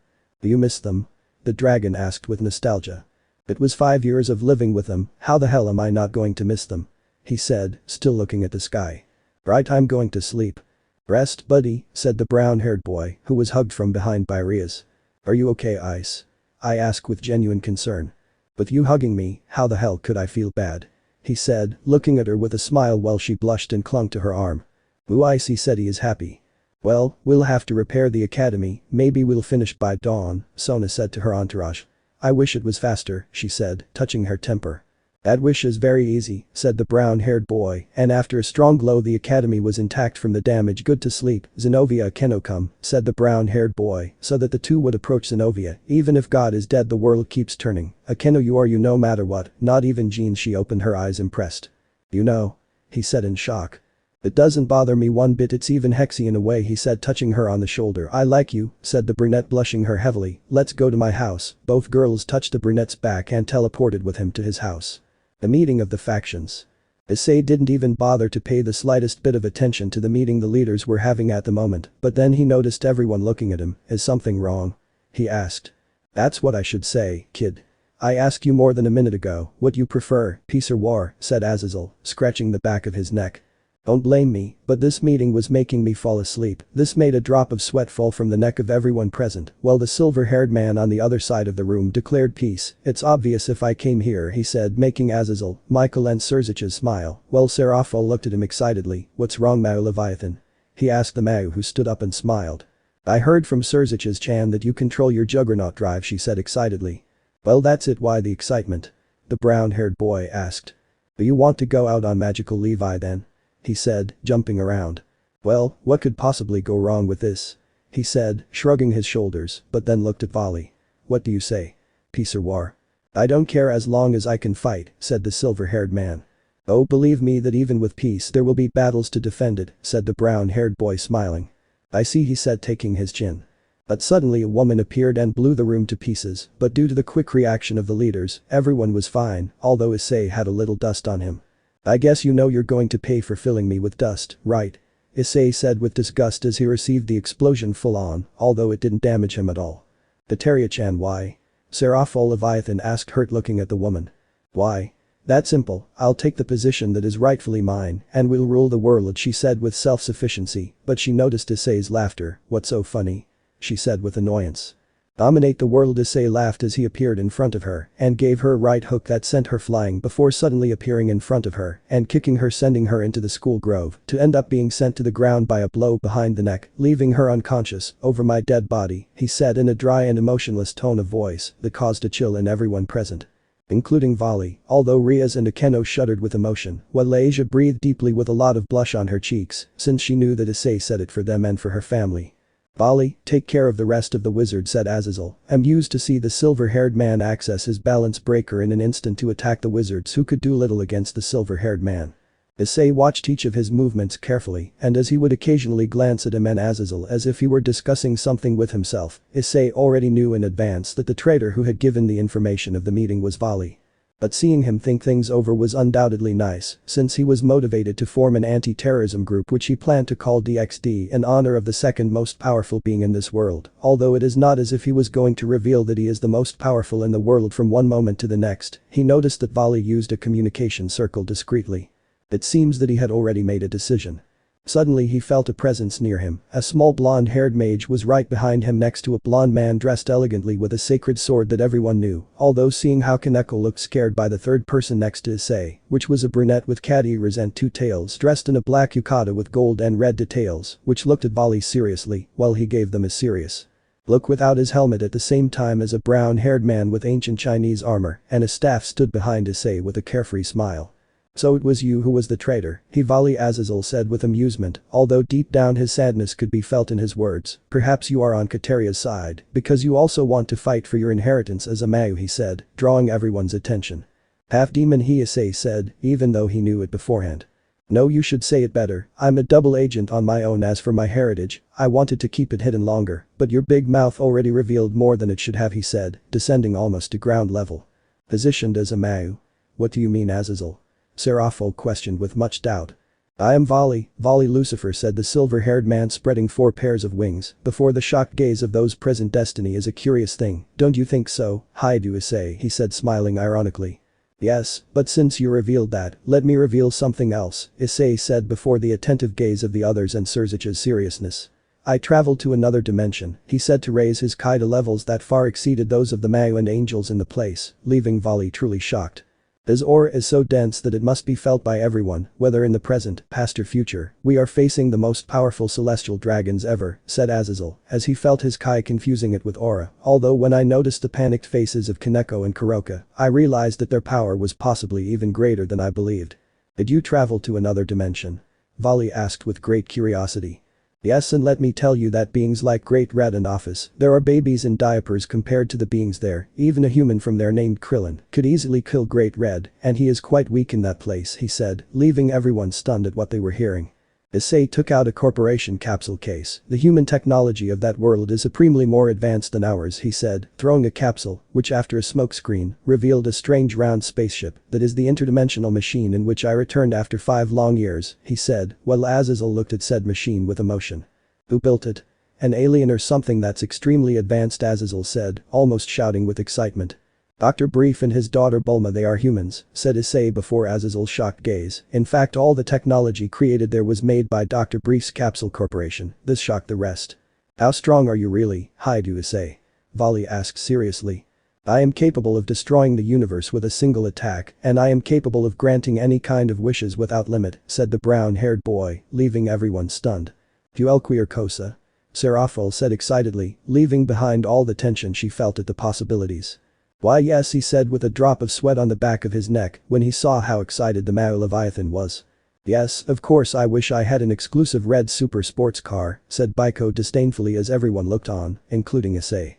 That wish is very easy, said the brown-haired boy arrogantly when suddenly Baiko was already at the wheel of the vehicle he imagined. Holy shit, Biku shouted in disbelief before getting down and starting to bow to Issei. Praise you my lord, Haidu Issei, he said exaggeratedly as he began to bow to him, as if he were God.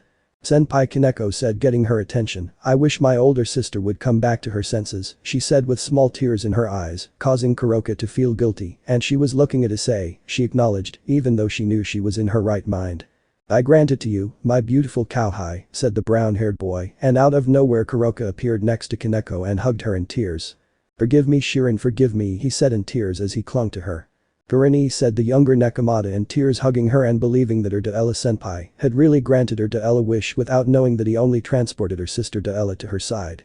Volley Lucifer, leaders of the factions, I propose something to you, he said, drawing everyone's attention. I want to form an anti-terrorism team called DXD, said the brown-haired boy, impressing everyone. What do you say? Volley said to his team, who all agreed. I support the idea, doesn't sound bad, Azazel said with a smile. Sounds great, hehe, Serafo laughed happily. I definitely agree, Issei Kun Surzicha said with a happy smile. A team made up of members of the 3 biblical factions, can I recommend someone to you? Michael asked, and Issei acknowledged Dulio Disgueldo, Shidu Arena and Zenobia Quarta, he said with a smile. I will agree to you choosing whoever you want from the demon faction, Surzicha said with a big smile. I'll go on Azazel's behalf, said Volley, surprising everyone and making Azazel smile inside. Then it will be recorded in history that today the alliance of the biblical factions and the anti-terrorist group DXD was born. Any objections? Issei asked. Kateria said heavily as she began to wake up. Issei appeared behind her and knocked her out again. I must be having memory problems because I don't remember asking you. This caused unbridled laughter from Biku and Azazel, who laughed out loud. Let me know in the comments below if you guys want the next part. Also check out my other video that has been shown and left. Thank you for watching. If you enjoyed this video, please like and share this video. And have a fantastic day. Bye.